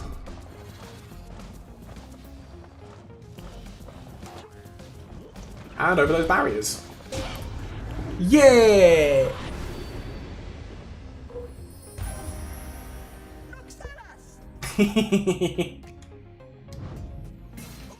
Huzzah! This knight prevails! I have no choice but to concur with that assessment, Worm. Your performance was sufficient and you passed my test. Thus, congratulations are in order to you and to your lovely reader. Now, farewell.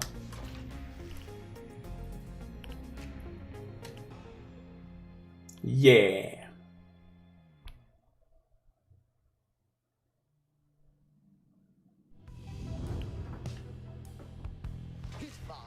Master Reader, this knight is humbled after having passed that sorceress test.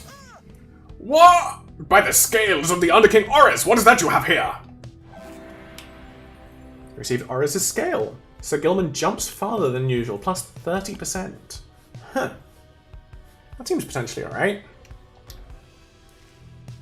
Again, it's possibly the sort of thing I'd go for if I don't have... Oh, there are mushrooms. Cool. If I don't have, like, the Curse Fang on him. Come on. Come on.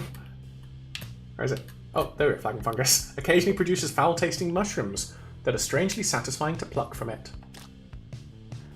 So we've gotten things that continuously give us money from the downside and from the Pit of Malith. We did something at the Trieste?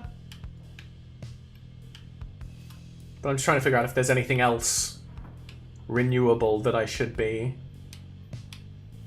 checking on. I don't think so. Well, not that I can see anyway.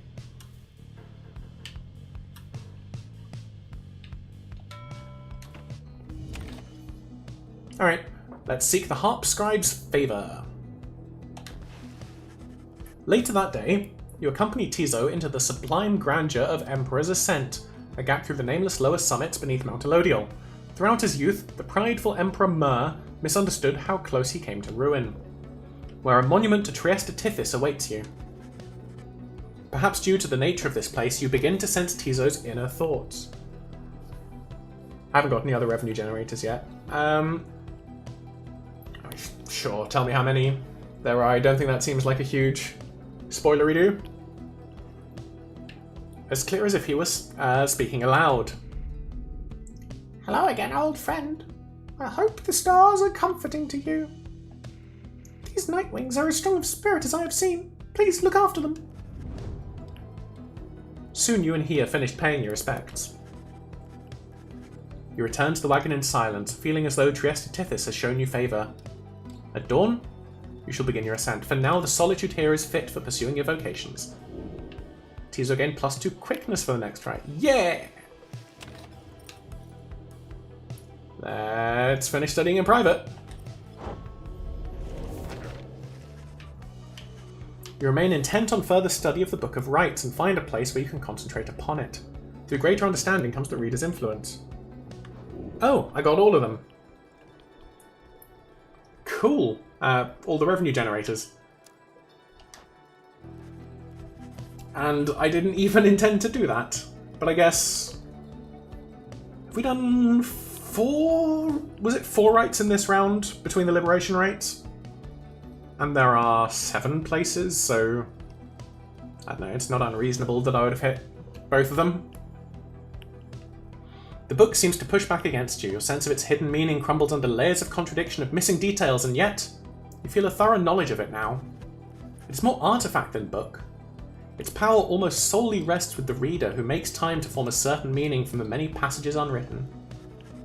Yet the glimpse of knowledge you approached just then called back at you to stop, to go no further, not to press too forcefully against the outer limits of your understanding.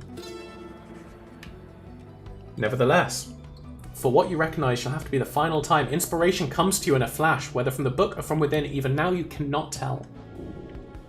Yeah.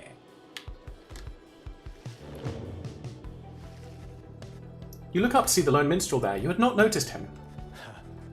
He looks up at you with his strange eyes, a colour not unlike the bindings of the book, and he smiles at you faintly. The moment passes, and he turns to go about his business. Yeah, because money doesn't seem super easy to come by here. Like, you get it every now and then, but it's not in plentiful supply, so just having things that let me constantly get sort of talisman upgrades and things like that, and those potions and stuff, seems to be a good way to go. He leaves you there. You realise you are clutching the Book of Rites to your chest. You manage to pull away.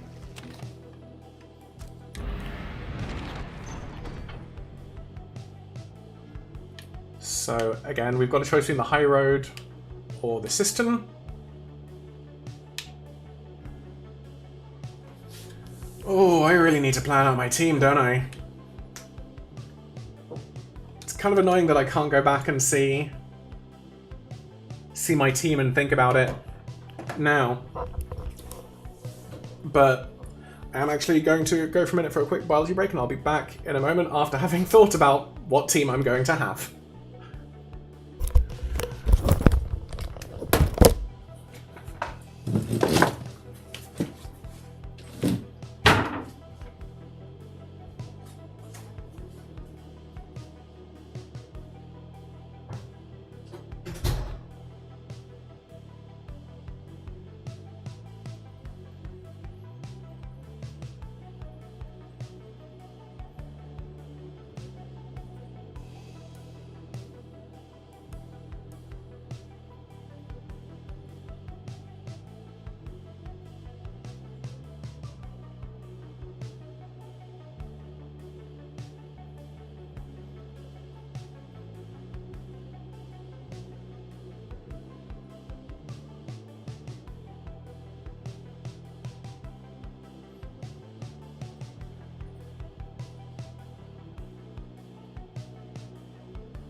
Alright, I think I'm gonna go for Faye. Firstly, because I think she's a little bit higher level than Gilman. And also, I don't think I've quite got as much of a handle on Gilman as I do Faye. So, I'm gonna go to the system.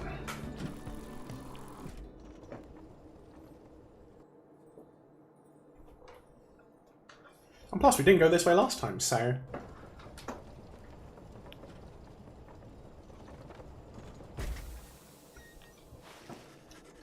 On her way to the summit, you pass a monument to Under King Orez, and Faye happens to take notice.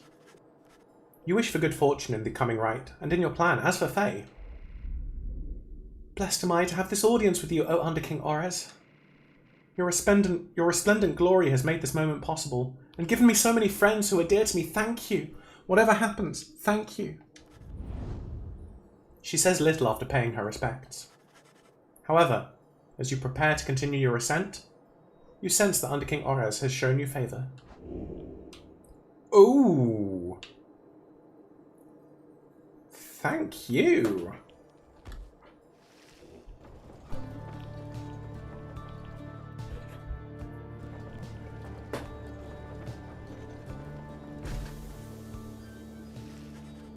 You and your companions gather once more at the Scribe's Gate, where a single narrow trail leads upward towards the summit, past an archway carved of stone. Come this way, please. The minstrel leads you towards the archway where his counterpart awaits. The exiles of the Nightwings have returned. They have. Greetings, Celeste. She all but ignores him and motions to the rest of you. Now then, each of you in turn, please state your name and what is it you seek while crossing the Scribe's Gate. Please, do just as she says. Everyone steps forth one after another, much like before. Tizo passes through the gate. Pamitha passes through the gate. Sir Gilman passes through the gate. Faye passes through the gate. Hedwyn passes through the gate. Rookie passes through the gate. Volfred passes through the gate. No one is left to go but you. You step forth and declare yourself as you did before. The Guardian of Scribe's Gate regards you with a still expression. Then she addresses all of you in her formal manner. The 8 scribes bid the Nightwings welcome. Go forth with glory. The lone minstrel glances up at the Gate Guardian. You have our gratitude, Celeste. But she pays him no heed.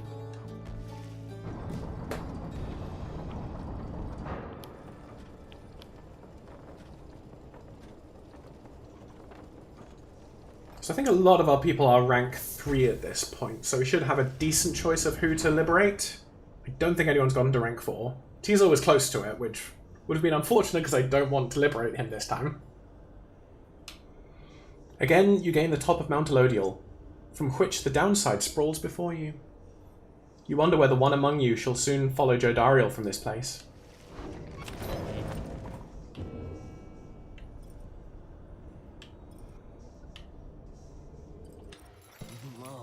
Oh, hey, guys, you know, it gets real awful cold up here sometimes, waiting for customers, so come on in, okay? What are you buying? And good luck in that big battle thing you got there. That's where you're going, isn't it? I heard it's going to be exciting from my friends. Alright, you got yourself some Stardust. Oh, he hasn't refreshed up on all the talismans. Ooh, that's alright. So let's sell off the Downberry. Sell off the Black Cat. So, I guess the question is, do I want... Is that Flame Leech? What, this?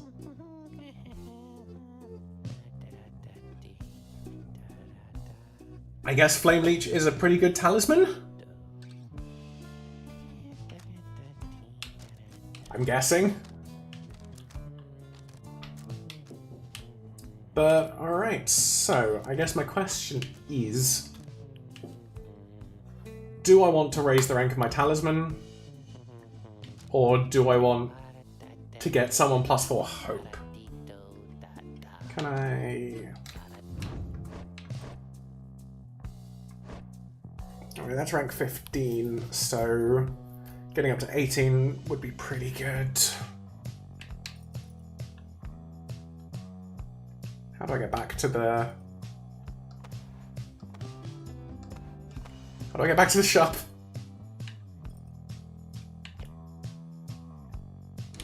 There we go, cool. Oh, Flame Leech is apparently the best talisman in the game. Good to know. If I see Flame Leech, I will bear that in mind.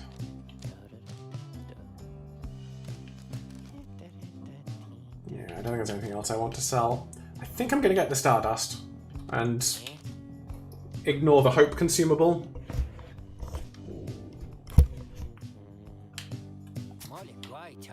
Yeah, let's do that. Must be a lucky day, hero. I don't know what, Dad.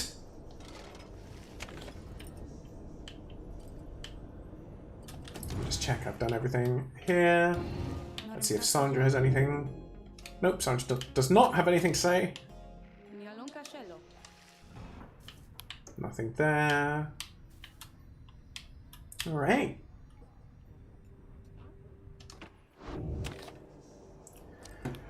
Whew, I think we're good to start. So I take it the talismans are, like, randomized then. The time has come for your second liberation rite to commence. You observe the lone minstrel and Volfred speaking in hushed tones, but cannot sense the topic or the tone. Then Volfred looks up at you. I trust that you are feeling as prepared as possible, my girl. Each rite is consequential to our journey in its own respect, though these liberation rites have a more immediate effect.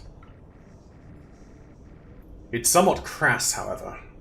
I've gone and estimated by how much each of our companions may contribute to the outcome of our plan should they be liberated here.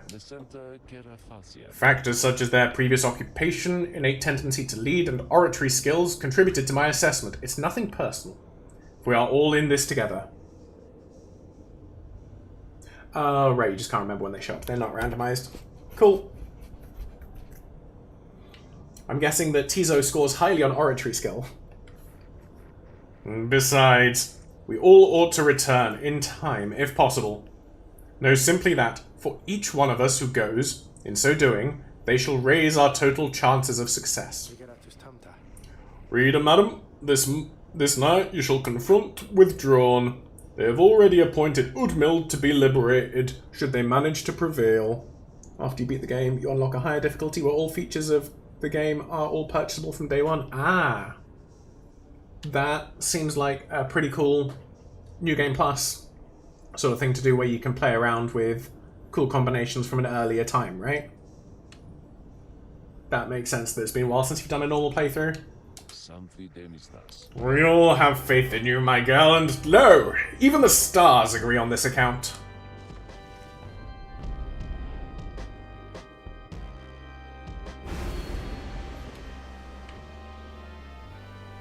Probably not going to have any of these modifiers on.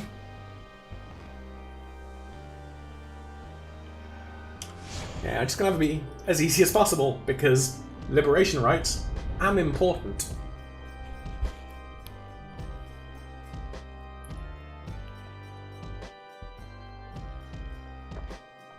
The Nightwings have returned unto the fall of Solium, at which the scribes first formed their sacred union.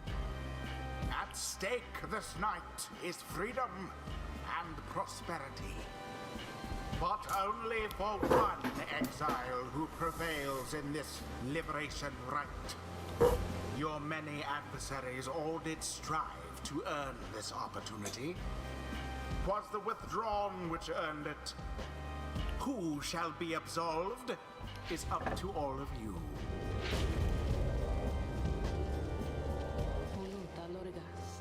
The pyres burn, and each of the triumvirates is present and prepared. I concur. Pyres burn, and each of triumvirates is present and prepared. Then, anointed one of the withdrawn, come forth now and declare yourself, and pay any respect you have unto your adversaries, the Nightwings. The bog dweller Udmild appears from the shadows and reaches for her mask. We are known to be Witch Udmild. Our adversaries, they are nothing to us, or the one we serve. Ye shall all be devoured in the coming age, an age of strife, brought down by the fell wings and many-seeing eyes of Islach, the Astral-born. Ye speak blasphemy upon this sacred side, Udmild. If you value your liberty, then I suggest you cease your mocking of the scribes. The scribes, they failed to stop Islach, and he shall rise again. as for ye night wings, ye are of no consequence in Islach's grand design. She dons her mask once more. Soon we shall return unto the land which Islach shall usurp, where we shall offer him our blood, and that of many, many others. Ooh, so they've reduced our Pyre strength. Now then, have the Nightwings reached a decision on whose behalf they shall conduct the liberation rite? Reader, I'm bound to tell you once more, the first companion whom you choose shall go free this very night if you prevail. Only the enlightened may be thus anointed. Not all among you may yet be ready. Other two, chosen for triumvirate, shall lend their aid. Nightwings, make your decision. Who would you set free? Alright, so we have a choice between Hedwyn, Ruki, and Tizo. So what do we got going on here? So yeah, they've got Frozen Soul. They've essentially started by already scoring a goal on us. So Udmild's got a wide blast. And she can deal additional glory if she's losing. We've got a Tizo here, who's good at flinging. Right. And similarly.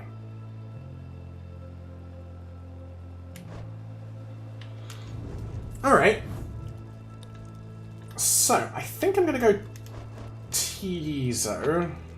I wish there was an unequip all talismans thing going on here. Unless there is, and I've just not seen it. Right, so let's send Hedwyn in with Right Light. I want to say. Then the other members of the team are, I guess naturally, Faye and Tizo, because Faye especially, because she's got bonus glory from the Scribe's Favor. Oh, she's doing some good damage. So stick her with the Kerfang, and she's doing 33 each plunge. Whew. And Tizo, Tizo's not doing bad. Not doing badly at all. Yeah, that sounds like a decent team. We've also then got decent banishing power on these. We could, I think, all three of these are somewhat slower. Yeah, they're pretty slow. Which means we can get some good banishing in on them with Hedwyn and Faye. Alright, I'm happy with this. I think. I'm not about to do something terribly stupid, I hope. But let's anoint Hedwyn. This is my shot. You only get one chance. Do not miss your chance to blow. This opportunity comes once in a lifetime. You gotta lose yourself to the Pyre. To go free. But I can't just leave the rest of you. Who shall lend him support? Oh, I'm sorry. Alright, so gonna Faye with the Kerfang. And we're gonna have Tizo with 90% less stamina. Yes.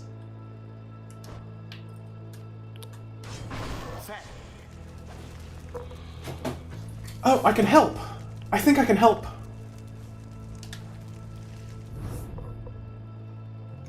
And finally, Tizo! Tizo seems very determined to support Hedwyn. He is filled with determination, isn't he? Very well. Soon, Islach, very soon we shall release thee. We shall release thee. And as for ye Nightwings, we have much in store for ye. Today has not been a good day for voices that are easy on the throat.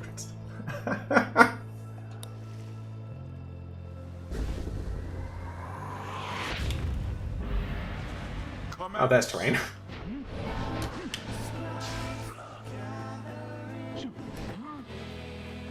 Right, round we go, round we go, round we go. Oh, did not mean to pause. I meant to jump, but... Oh, apparently I passed. And now we have the good song.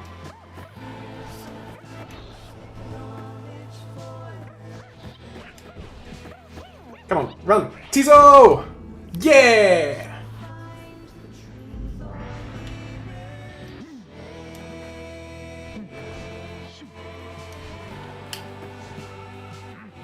Come on, round we go. Oh, bloody banishing.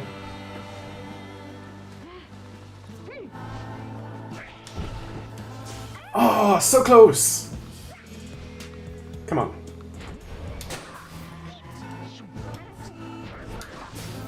Oh, I didn't think I actually hit that one there, but... Did we get it? Did we get it? No! Come on, we can hit him. Or we cannot. Come on, Faye. Come on, Faye, we just need tackle. There we go. There we go! Goal number 2. Come on, headers.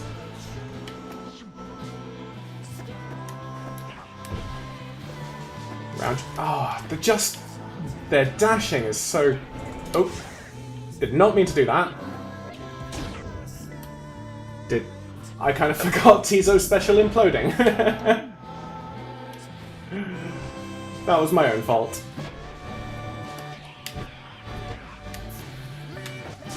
Alright, come on, there we go. Tizo, run, run, run, run, run, run, run, run. Yeah! Whew.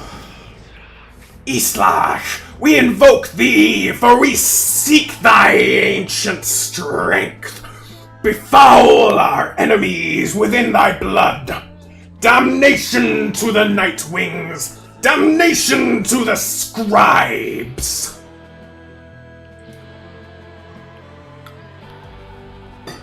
The invocation of Islach, your adversary Witch Udmild's curse, shall summon forth dark pools of banishing ichor, wheresoever any exile is banished here this night. Oh, that's not good.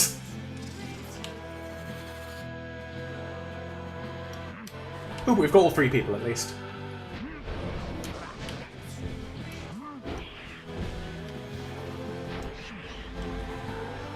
Alright, come on. Can Faye run it in? Faye has not got the stamina to run it in. No! Too bad. Just walk into them, Tizo. Yeah! Yeah! Alright, one more goal. Wait, sorry. Love the power you gave Udmild's curse? Oh, right, yeah.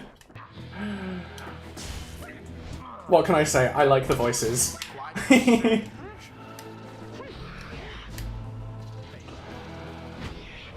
Alright, come on. Round and round we go.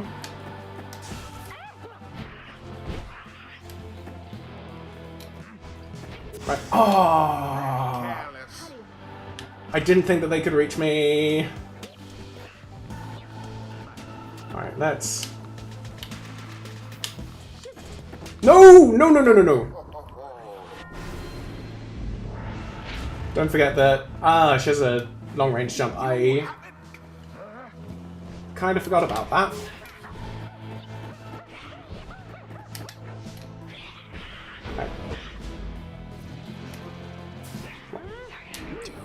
No! No, no, no, no. What? Oh. Udmild wasn't actually holding it. There we go. Come on. Headwind, can you do it? Headwind probably can't do it. Not immediately.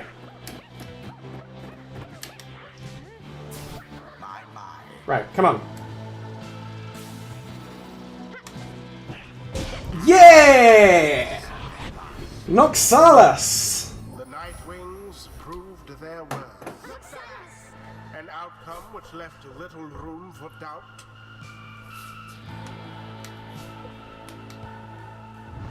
Thus ends the liberation rite. And thus, the scribes have chosen. The exile appointed by the Nightwings shall be free. Absolved of all misdeeds. Return to glory in the Commonwealth. His adversary and all others shall remain to carry out their rightful sentences.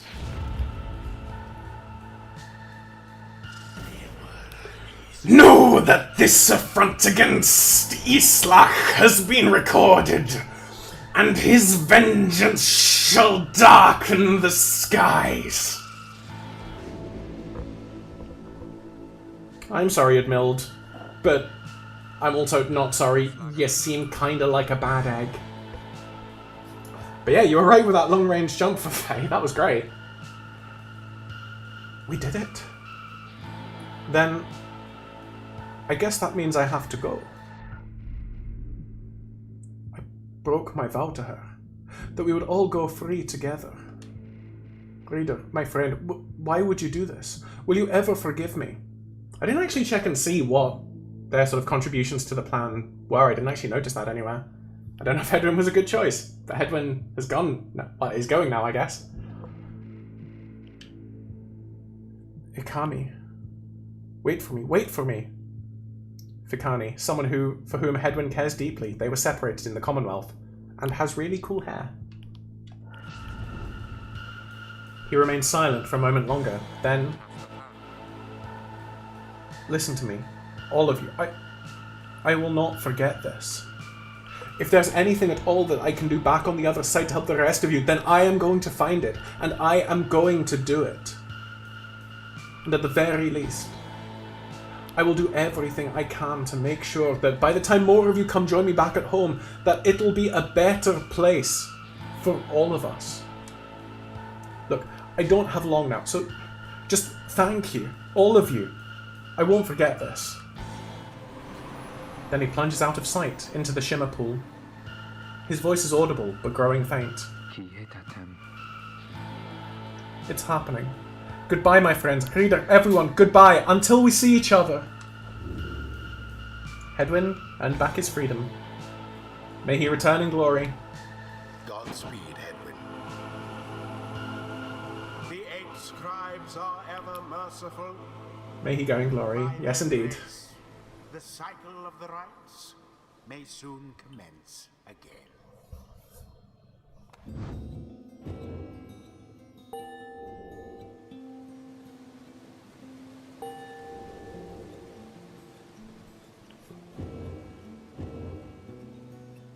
Alright, so I think on this loop round I'm probably going to want to hold off using Tizo so that I'm not forced to send him off into the liberation.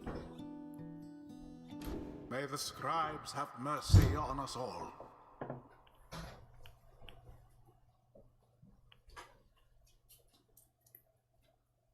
Oh, it's always sad when someone leaves.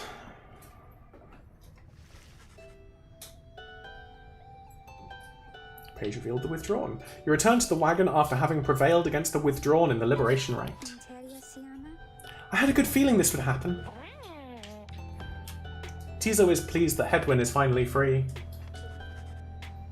You succeeded in liberating Hedwyn, who returned to the Commonwealth in glory. His was the first friendly face you encountered in the downside. He has regained his freedom in the Liberation Rite.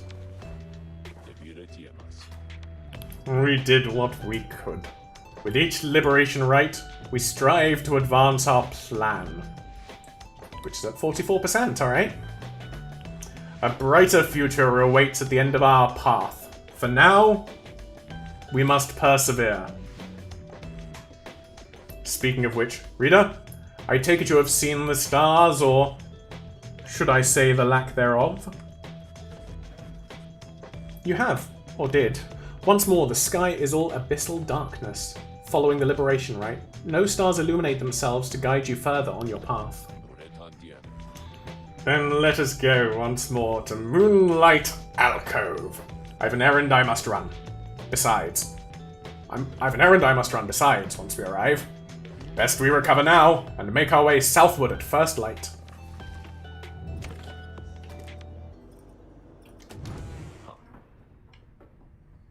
Get our berries and our mushrooms.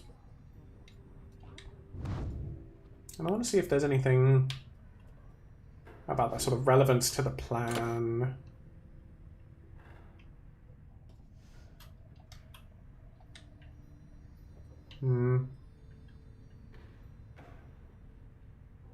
Alright, I'm not seeing anything in here. I didn't see anything in the common room.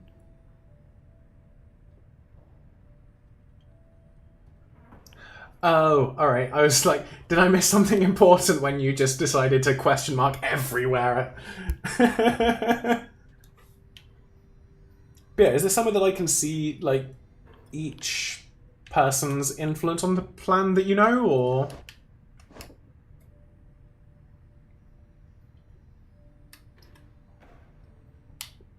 Later emerged, becoming...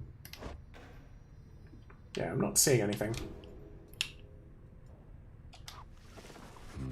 Following Hedwyn's liberation, you find Volfred smoking at his pipe, his eyes averted. He looks up and smiles as you approach. Hello, my girl. Excellent work back there. Thank you for your perseverance. Though, I was just reflecting on how very fortunate I've been in all of this. Not just me, but really all of us who had a chance to stand with Hedwyn here. Oh, you cannot see the influence, it's just something that Volfred knows himself, but refuses to tell us. Ours is admittedly a somewhat desperate plan. It was vital to me, should the Nightwings rise again, that it be under proper care and guidance. I was just thinking how well Hedwyn served in that capacity. Whatever is to be the outcome of all this, no doubt his presence, and his cooking, shall be missed. My agents and I, we were unsure of him at first. A common boy like that, completely unacquainted with the rites. But in the end, I felt that he was worth a shot. Someone like him, sincere, determined, with loyal friends and desperate to get home. Those qualities spoke volumes. Then he falls silent for a time. I have every faith that he shall strive on our behalf now in the Commonwealth, and it is my hope that he yet finds the one he sought. You and Volfred speak little more of Hedwyn for now. You're left wondering what shall become of him in the Commonwealth. Got anything to say? Nope.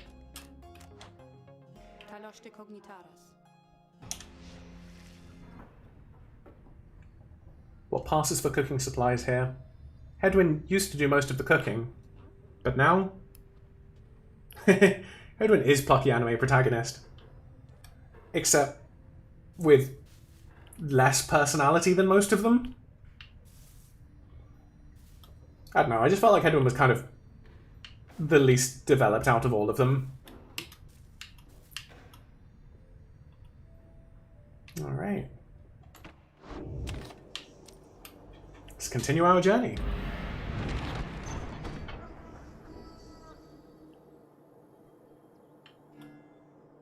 Moonlight Alcove.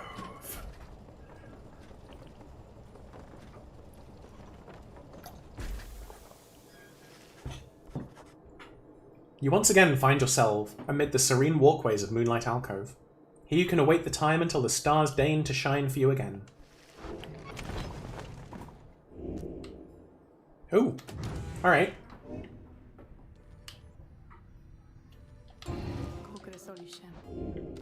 Oh, and you want to talk now?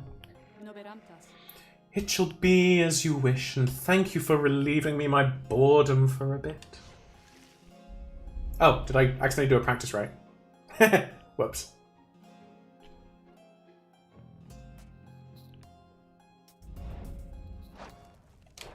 When will you let me quit out of this?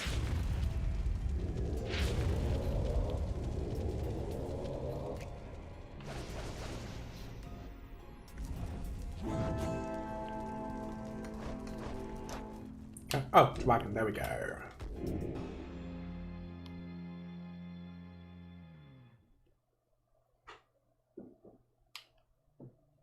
I was just like, went up to Sandra and was like, hey, I want to chat about something. And she was like, we play ball now.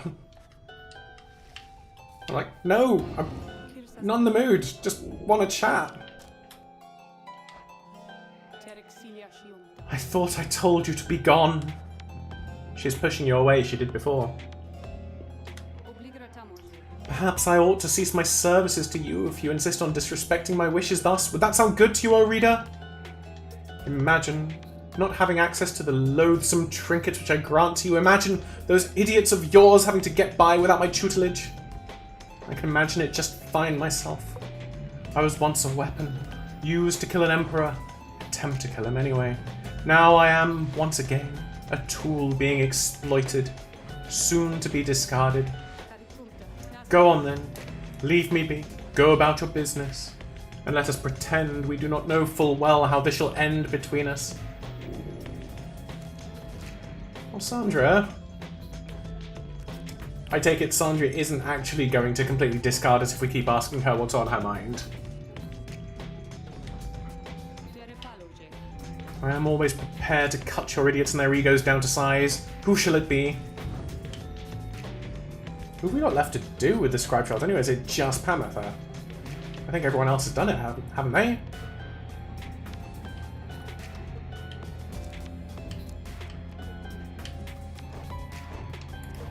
Let's grab the Kerfang. And put that on her. You ask Sandra to administer one of her special trials for Pamatha. Oh, you mean that feisty harp? She may yet be taught some manners. I'm safe to keep talking to her. Cool. Thank you. I should think. I shall attempt to bring her down to size. Let us bring her forth. Soon Pamatha arrives in heed of the summons. You called for me, reader darling? Ah, it's that crystal. Then let's hash it out. I'm ready.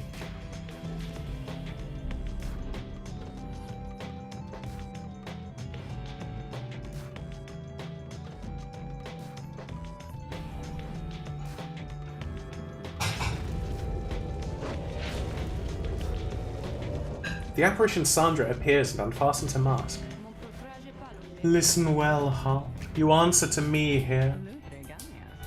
Oh, posse one, sure then. Go on and tell me more. Such a delightful student for a change. Come then, let us see what you can do left to your own devices. Save for your reader's vigilance, of course. Fun fact, Pamatha's unique trinket was the only balance change they ever made to the game, and they nerfed the... Oh. Well then, once I see what it is, you'll have to tell me what it was before. Let's show her what she wants to see then, reader darling.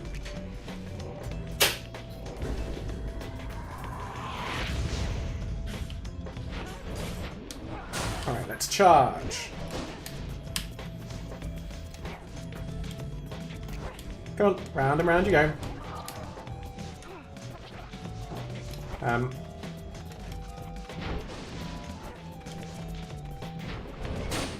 Oh, blimmin' heck. I was being too passive with her as well. Yeah, they just flew rings around me.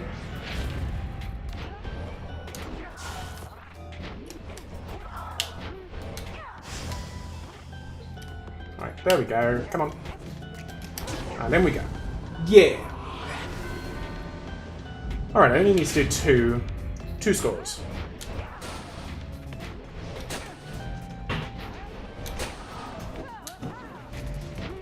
No, no, no, no, no, no.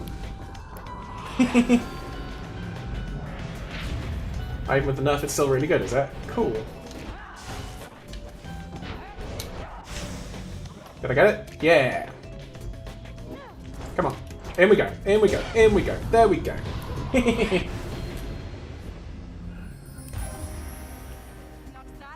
The fact that she doesn't keep sort of charging when I hold the right trigger is... I've kind of forgotten that some characters don't do that. There now, is everybody happy? Oh, happy as can be, my doubtless pretty harp. So good of you to ask. On top of that, your performance was sufficient, and you passed my test. You have my congratulations, both to you and to your lovely reader. Now be gone from here before I have any second thoughts.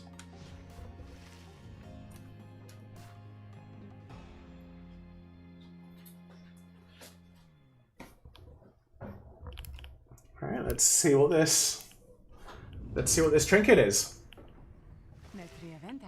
My, that Sandra sure could use a massage or something. So angry, isn't she? Say, what's that you have there, darling? You received Triesta's plume while flying after dousing the adversary's pyre. Oh!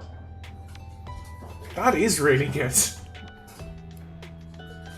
I'm guessing it maybe gave additional glory when... or originally? But yeah. Sorry, while flying, after dousing the adversary's pyre. So does that mean I have to douse it by flying into it? Rather than just sort of running into it?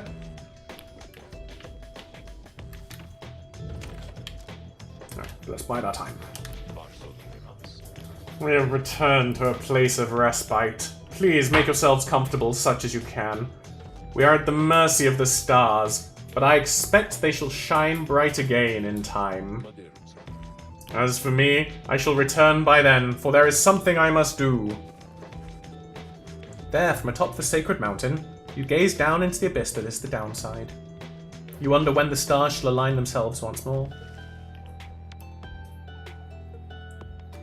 It used to be a 100% chance to return after dousing the adversary's pyre whilst flying.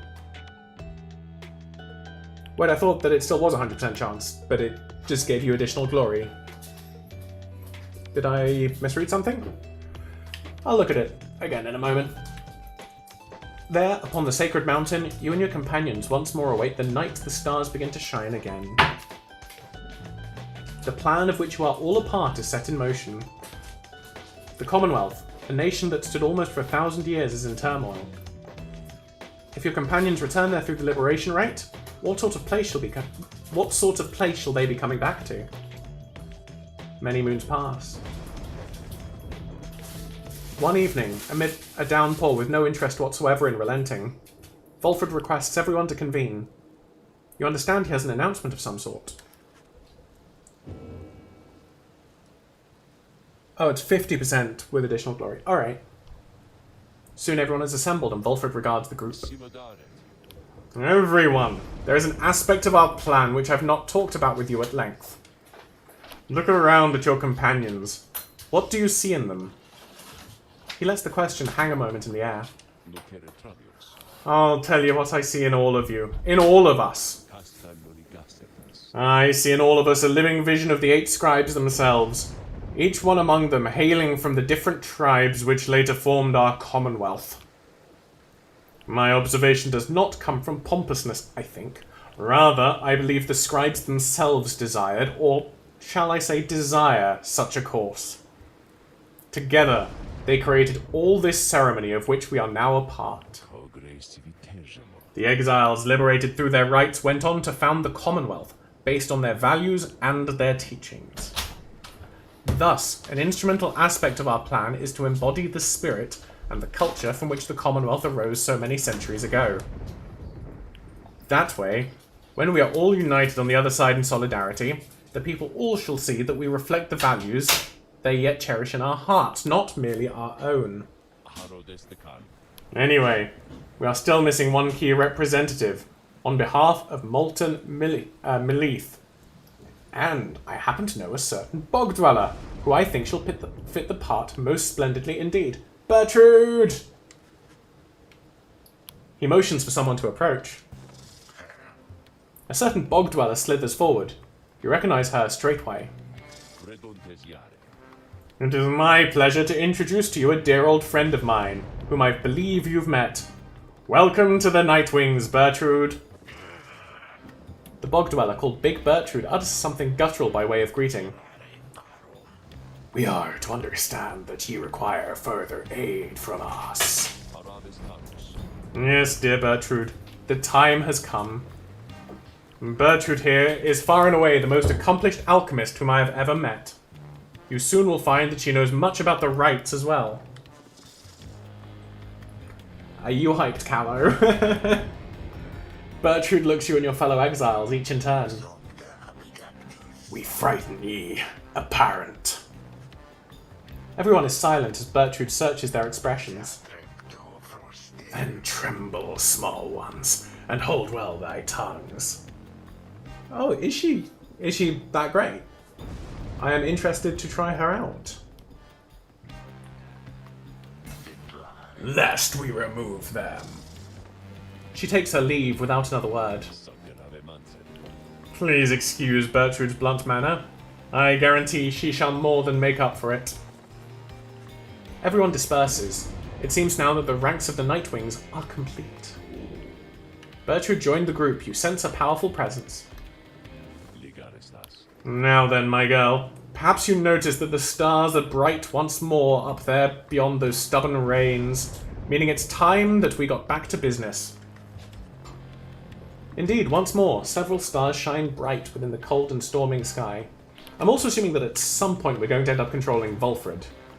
Right? Because, like, saps seem to have their own unique mechanics, and it would be strange if we didn't use them ourselves.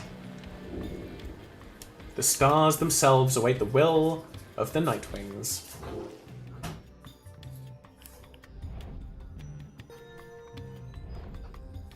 I will let you know if I need those tips.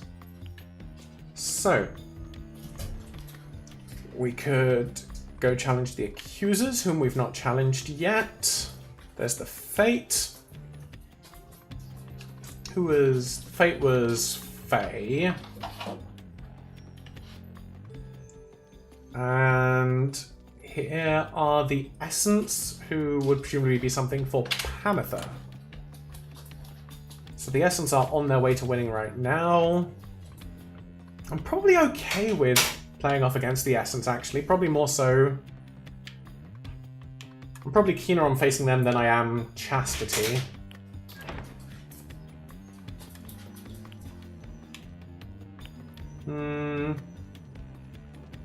I think I'll do the Accusers. That seems...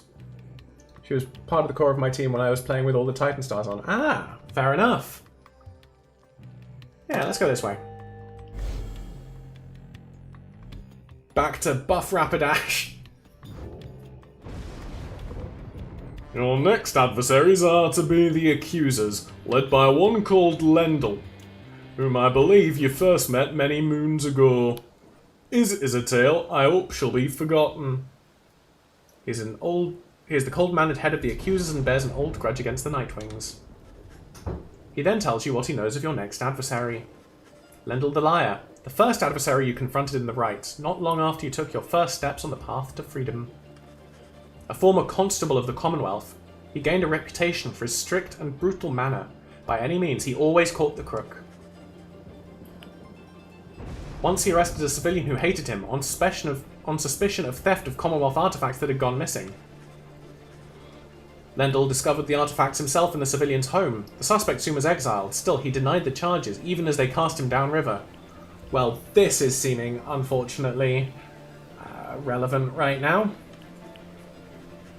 The case was investigated further, though too late. Suspicions turned to Lendl. Turned out, he planted the damning evidence himself, so he was exiled in turn. In the downside, he soon became acquainted with the rights, having heard of all of this from several people in high places. He asserted himself as the de facto leader of the Accusers. They bent to his aggressive nature, and prevailed many times under his watch. Yet each time his chance at liberty arose, the Nightwings either defeated him, or simply did not show.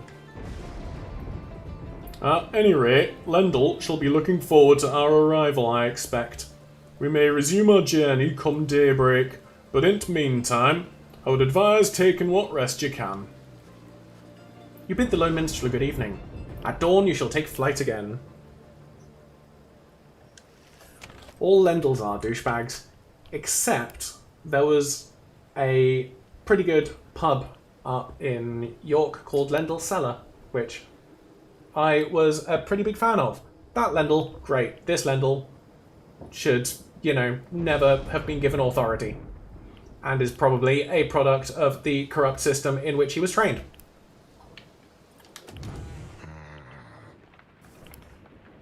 Do you want to know the special party member matchup for Lendl? Is it Tizo? I mean, if it's not obvious, feel free to tell me. You find Big Bertrude looking about the black wagon in a disapproving way. She fixes her gaze on you. Her expression does not change. Such a clutter added to this wagon since we looked upon it last. Unsightly. We remember thee from our abode in Flagging Hands. Then thou must be the reading one to whom Sandalwood referred. She moves in close, studying you. You recall that the mere touch of a bog crone of the southern bogs can induce paralysis or worse, a distant region of the Commonwealth, left well alone despite technically being part of the nation. The cold and forbidding marshlands are home to the bog dwellers of Sar, colloquially known as crones. It is Tizo. Cool, we'll be using Tizo. That one such as thee can extract meaning from that tome. 'Twas a feat we wish to witness for ourselves. Thy flesh has been seen but the smallest fraction of the years which ours withstood, and yet we are expected to believe that thou canst understand the Book of Rites. Then she backs away, for someone else has joined you. Hail Bertrude, madam, is everything to your liking at this time, or is there something more which you require? We've been unable to locate a supply of rotworm gizzard extract among thy belongings. Other than that, we shall lodge no complaint at present. It's possible that Volfred has a small supply among his possessions here. If you'd care to accompany me, we may yet procure some. That would be agreeable with us. Then after you, madam.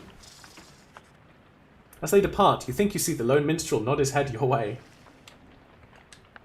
Right, let's have a look at Bertrude, the Serpent Queen. She's a bog dweller, once feared and respected in the Commonwealth for her sorceress work. High glory, high presence. That's kind of what I expected. Yeah, higher presence than Tizo. But low hope. Yeah. And actually not the worst quickness. Quicker than Pamitha. Quicker than Tizo. Alright. So blast fires her aura in a wedge-shaped pattern. Pounce launches forward across great distances. Slither slithers forward much faster but with less control. Alright. She's a bog dweller of considerable notoriety here on the downside and runs a sort of business bearing her own name. She has a forbidding way about her, but her respect for Volfred is evident, and even borders on affection. She seems to know much of the rites, despite not having conducted them prior to joining forces with you. Alright. Oh, that was the thing. That was a glowy thing. Glowy thing. Playing cards. Bertrude's decks. Unusual etched cards depicting the greater titans. Probably for curses and enchantments.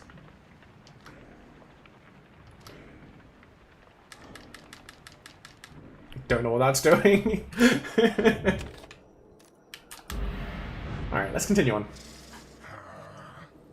You rise early that morning, though Bertrude is already awake. She scowls at you. Good morning, reader. Bertrude, I trust your stay has been not too uncomfortable? Nay, Sandalwood. The comforts of this place are not for us. Fly us forth from here to lower ground. Let us get on with all of this. The reader here shall do so once the group is ready. I thank you for your patience.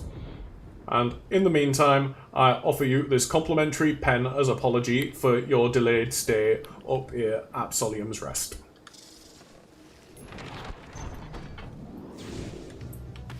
Take off.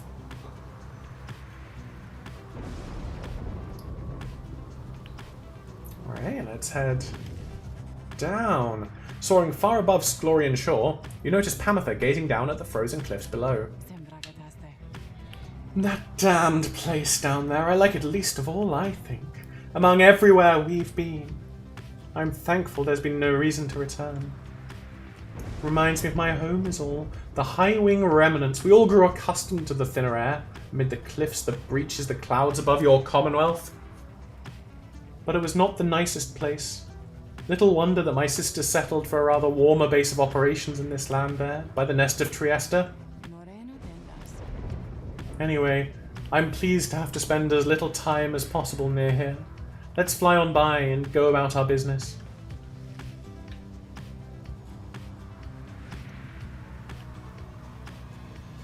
Alright. Here we are. Is there anything else glowy about here? Something even glowy about the buff horse.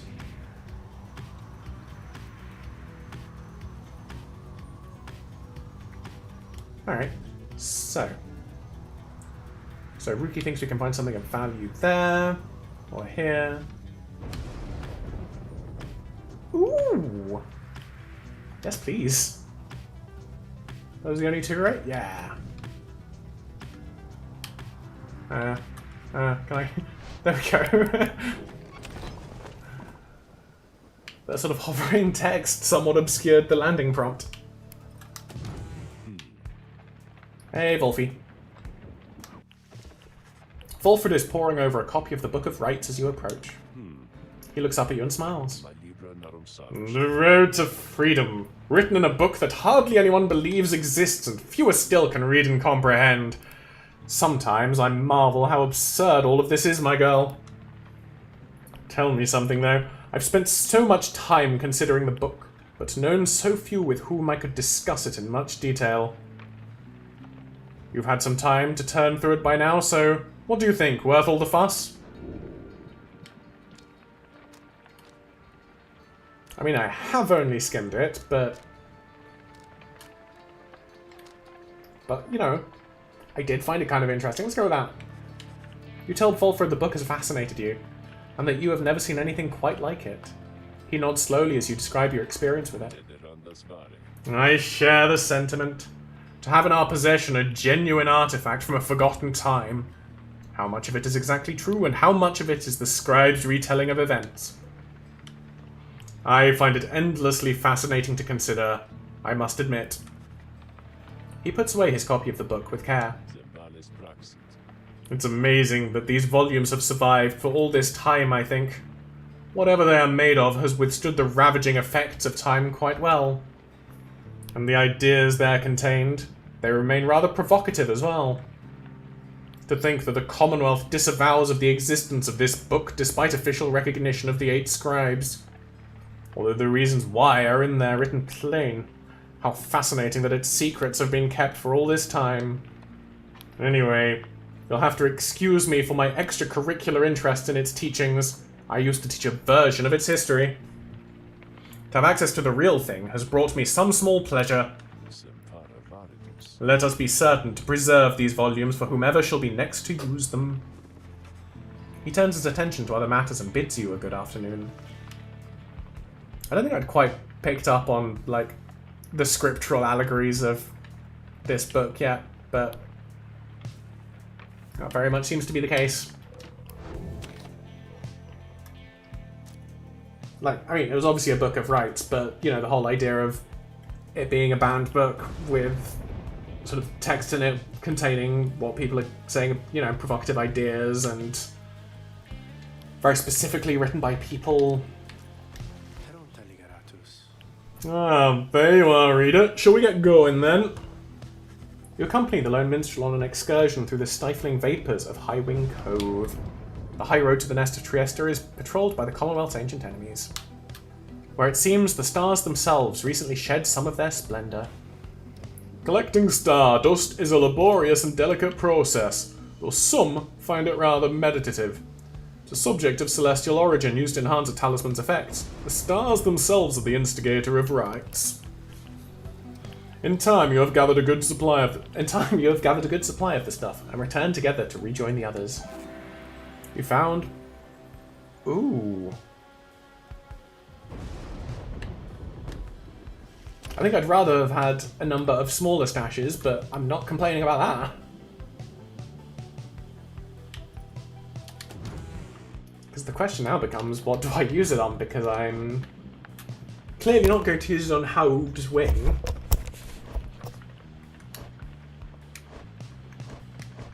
I guess possibly on some of the other legendary ones, because again, using it on the right light, I mean, maybe? What does boosting this do? Oh yeah, I forgot to use these! Well, I guess I've saved them up for next time. I'm guessing that.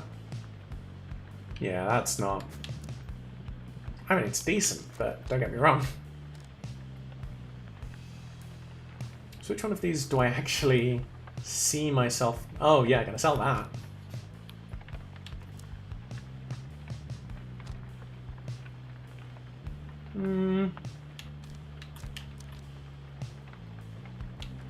I mean, that's the only other one I see myself reasonably using, but I can't obviously use it on that.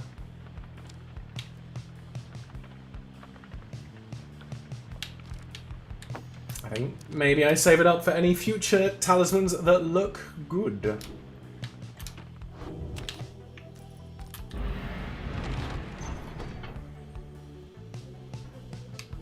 So off we go to the Nest of Trieste.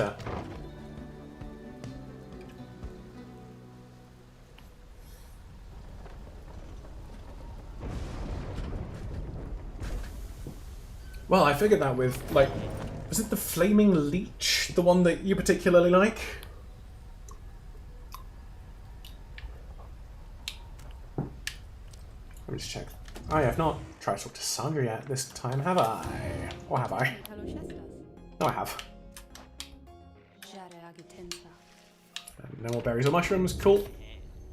Cool, cool. Hey guys, come on in. Say now, whatever happened to that smiley headwind guy? Did he really get out of here like I've been hearing, or what? Oh, he's still not refreshed on all the serums. Alright. Let me just check. That's the... Yep, sell that. Sell that. And we sell that.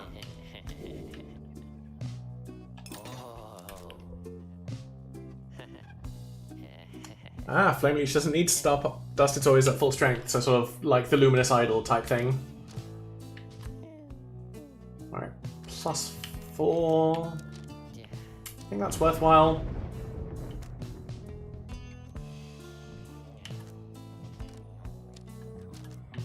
Yeah, I'll grab this scoop of Stardust. And I'll grab the Sun Serum. There we go. Ah, you guys really are my favourite customers, you know? Yeah. Let's just have a look at things. So I think this one... Oh, it only needs 2 more. Do I want to waste this on... not that one. This one. Ooh, that is the question. I think I will, you know? Like, there's nothing else I really see myself using. This one, I mean, if I get other Stardust that isn't in sort of such large quantities, I might use it on the right light. Because if we get that above 15, it might end up giving us 2 more lives rather than 1, potentially, but... Yeah, we're wasting 2, but... It's done. Let's commence that rite. Here, among the harsh formations of the Nest of Trieste, you await the signal of the stars. There is no sign yet of your expected adversaries, the accusers. Then the little imp Tizo flutters up to you. Tizo cautions you that he has some history with your next adversary, Lendl. Tizo seems to be indicating that Lendl has a personal vendetta against him. But before he can explain anything further, the stars begin to call to you. I don't think that's a reasonable amount of forewarning that Tizo's the important one here. Definitely not doing that. I think I'll just leave it natural. Why not?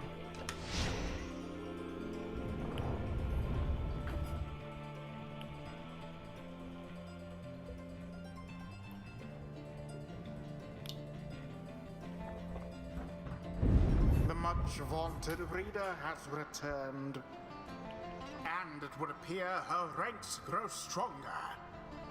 Consorting with the bog-crone Bertrude, are we? How very strange that you befriended her. At any rate, your adversaries in this right shall be the accusers. Put out their flame and walk the path to liberty. I'm probably not actually going to use Bertrude in this one, though. Because I feel like Tizo has enough presence for the whole team, and I might just save it for... Like, I think I'm going to end the stream after this, right? And then maybe have some practice with Bertrude between streams. Your companions are assembled and ready for the rites to commence. However, there is still no sign of your adversaries, the accusers. The little imp Tizo screeches something, cautioning you all to stay alert. But then, someone leaps forth from the shadows. He grabs at his mask. Aha! Caught out, you miserable beast! I knew it. After all this time, I knew that you were still among their ranks. Tizo is angry to have stumbled into an apparent trap laid for him by Lendl. I should definitely use Bertrude. Because of some special reason, or just because you want to see Bertrude Callow? Silence, fiend! You robbed me of my freedom, my dignity! Your evil shall be ended here and now, and you, Nightwing, shall not deny me this again.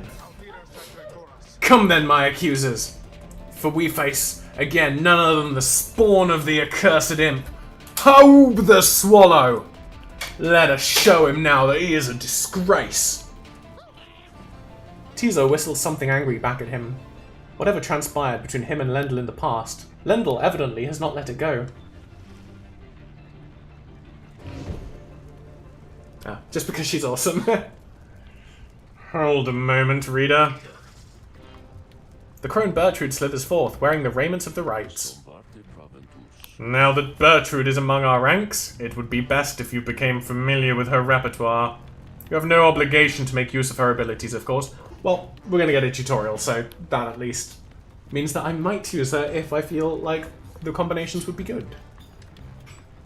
Good, Bertrude. Please show the reader something of your aptitude. Nah, we expect thou shalt soon be inclined to bring our sorceries to bear. Long have we studied these rites of thine. Let us show what we know of them thus far. I like the animation of her tail. Bertrude shows herself in full. Though I have to wonder what became of her accomplices. Of one accomplice in particular. You watch yourself around. Does anyone want a hug? None are sentenced into exile. Hug!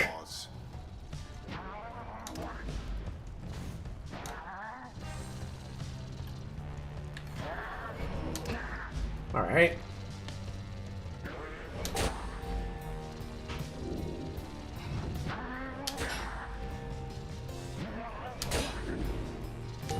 Alright.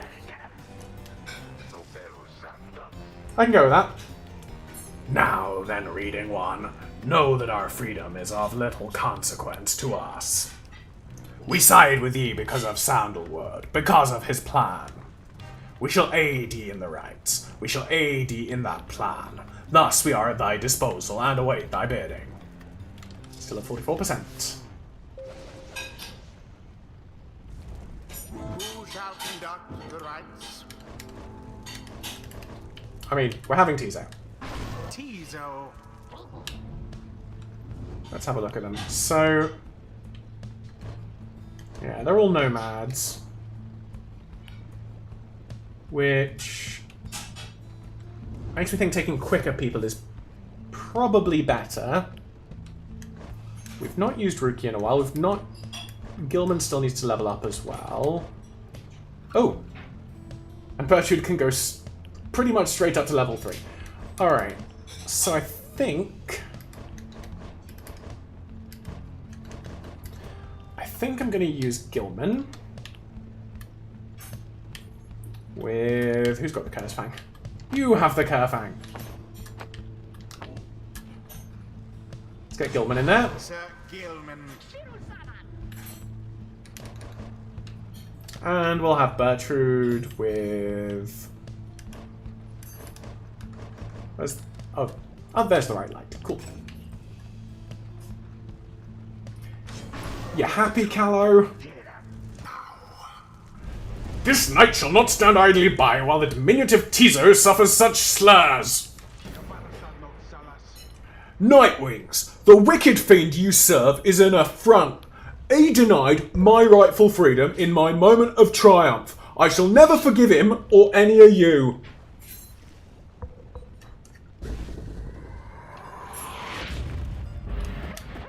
Now begin. Hee. Infinite stamina.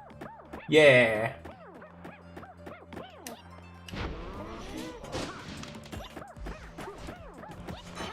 Yeah. Oh, they've got more health.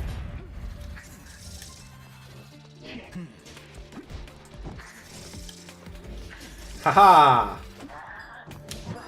Do we get in? Do we get in? Do we get in? Do we get in? Yeah!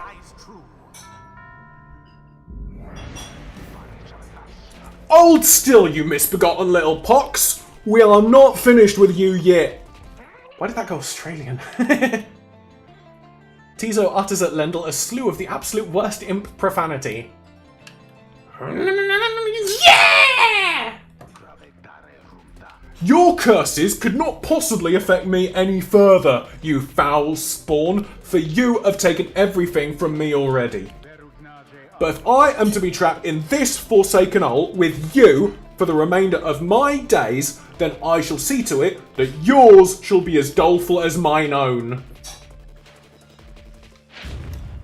Lendl certainly enjoys a rousing speech, though talk means nothing in the rights. Yeah, but Lendl, do you have infinite stamina? Because one of us here has infinite stamina. Yes. Bertrude also has a super fast, super long range jump. That is good to know. Oh, yeah, she does. Oh, that's pretty good. I'm liking that.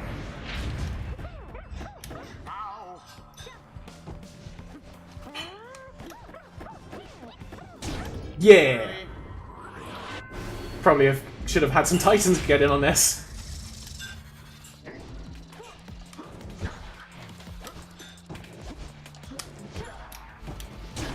In the name of Solium, This is getting almost sad for the accusers. more than a lick of flame remains. Boop, boop, boop, boop. Aww.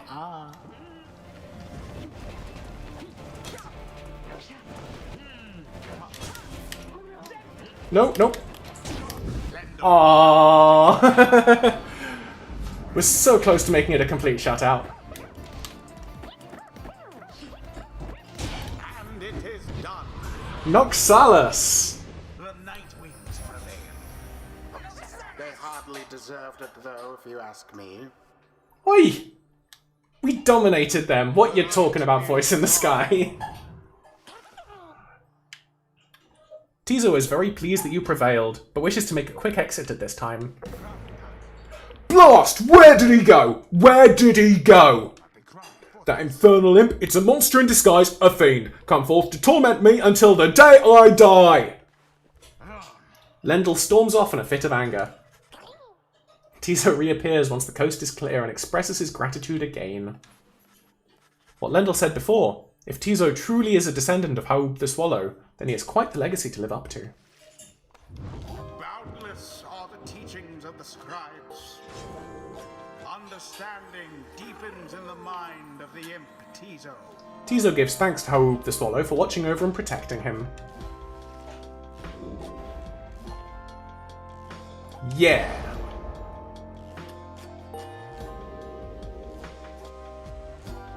Although Tizo's on the bench for the next little bit. The ancient crone called Bertrude opened up her eyes. Thus does our grasp of ancient sorceries grow ever stronger still. So... Alright, when Bertrude's Pyre has less than the adversaries, her adversaries deal reduced damage. So I mean, I'd rather not be in that situation, so I'd rather be in a situation where I'm more likely to score and not needing to come from behind. Sudden Blast is pretty good. That seems pretty alright. Oh yeah, I forgot I could pounce.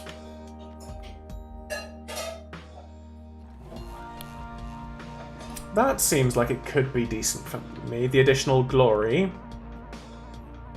And while Slithering uses less stamina and moves more quickly. Alright. So...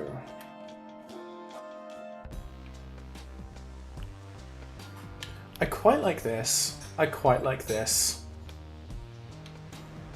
But I think this is going to have more immediate uses for me, so I'm going to go Hex of Victory. Possibly Serpent Swiftness, and then go into this tree, and probably try and get Sudden Blast. The secrets of the Wild Witch revealed. Until the stars align.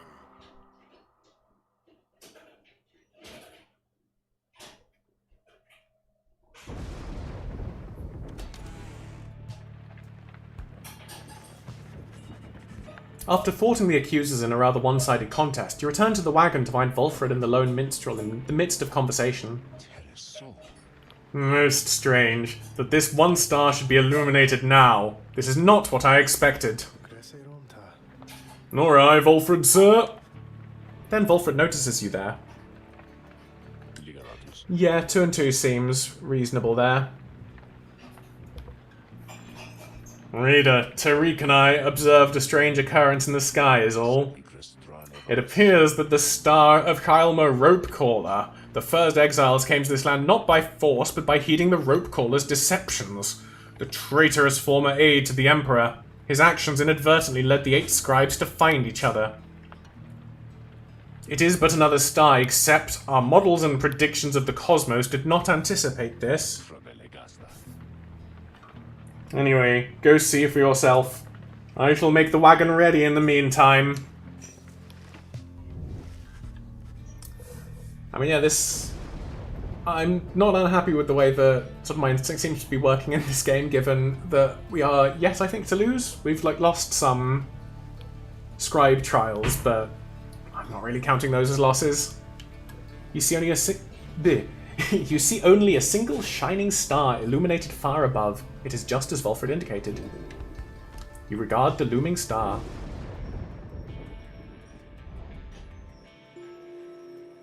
The Rogue Star. Kylma, Rogue Stardron. Aww. We got to challenge the fate. Aww. But, on the other hand, also get to have more Fae story. Then we are summoned to the Isle of Kylma, deep within the deathless tempest. The traitor Kylma Ropecaller fled to this strange isle and met a fitting end. Have you been there before, Tariq? So long ago I scarce recalled the time. Only its scent. It's the place from which the creatures native to this land sprang forth. Reader, let's not concern ourselves with superstitions held about that place. We'll set forth at dawn, and soon see for ourselves what to make of it. Hey, Tizo! Tizo seems somewhat less cheerful since his run-in with Lendl and the accusers. He approaches you, wanting for you to hear him out. Tizo seems unhappy about something Lendl said to him. Tizo understands full well why Lendl is angry with him. While Tizo does not like Lendl as a person, he recognizes nonetheless that he denied his freedom. It was a liberation rite. He did what he felt necessary. He wanted to help his friend go free. Nonetheless, he still feels a certain guilt and regrets that the rites force exiles into such situations. He falls silent for a while. Whether the 8 scribes ever intended for imps such as he to participate in the rites firsthand is difficult to know for certain. Then, Tizo is grateful to you for listening. He knows the scribes created the rites with good intentions. Did they? He promises to keep doing his best to live up to the legacy of the scribes. He bounds up the rafters with some of the other drive imps. Regardless of whether he truly is a descendant of Haub the Swallow, surely the scribes would have been proud of him. Oh, do we not get any permanent bonuses for him?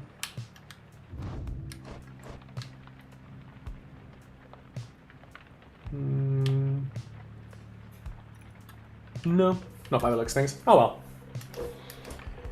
But yeah, I think I'm going to leave it there. We've said goodbye to Hedwyn. There you go in glory. We've done, what, about half the rights of this game? No? I mean, we do seem to be doing more rights per week now, because there seems to be less story between them. And we're at 46% chance of success, so yeah. Thanks everyone for joining. If you enjoyed it, please do the whole liking, subscribing, easing my ego thing. And otherwise, be back on Monday with more Pyre. Have a lovely rest of your week and day. It's the end of the week. Goodbye.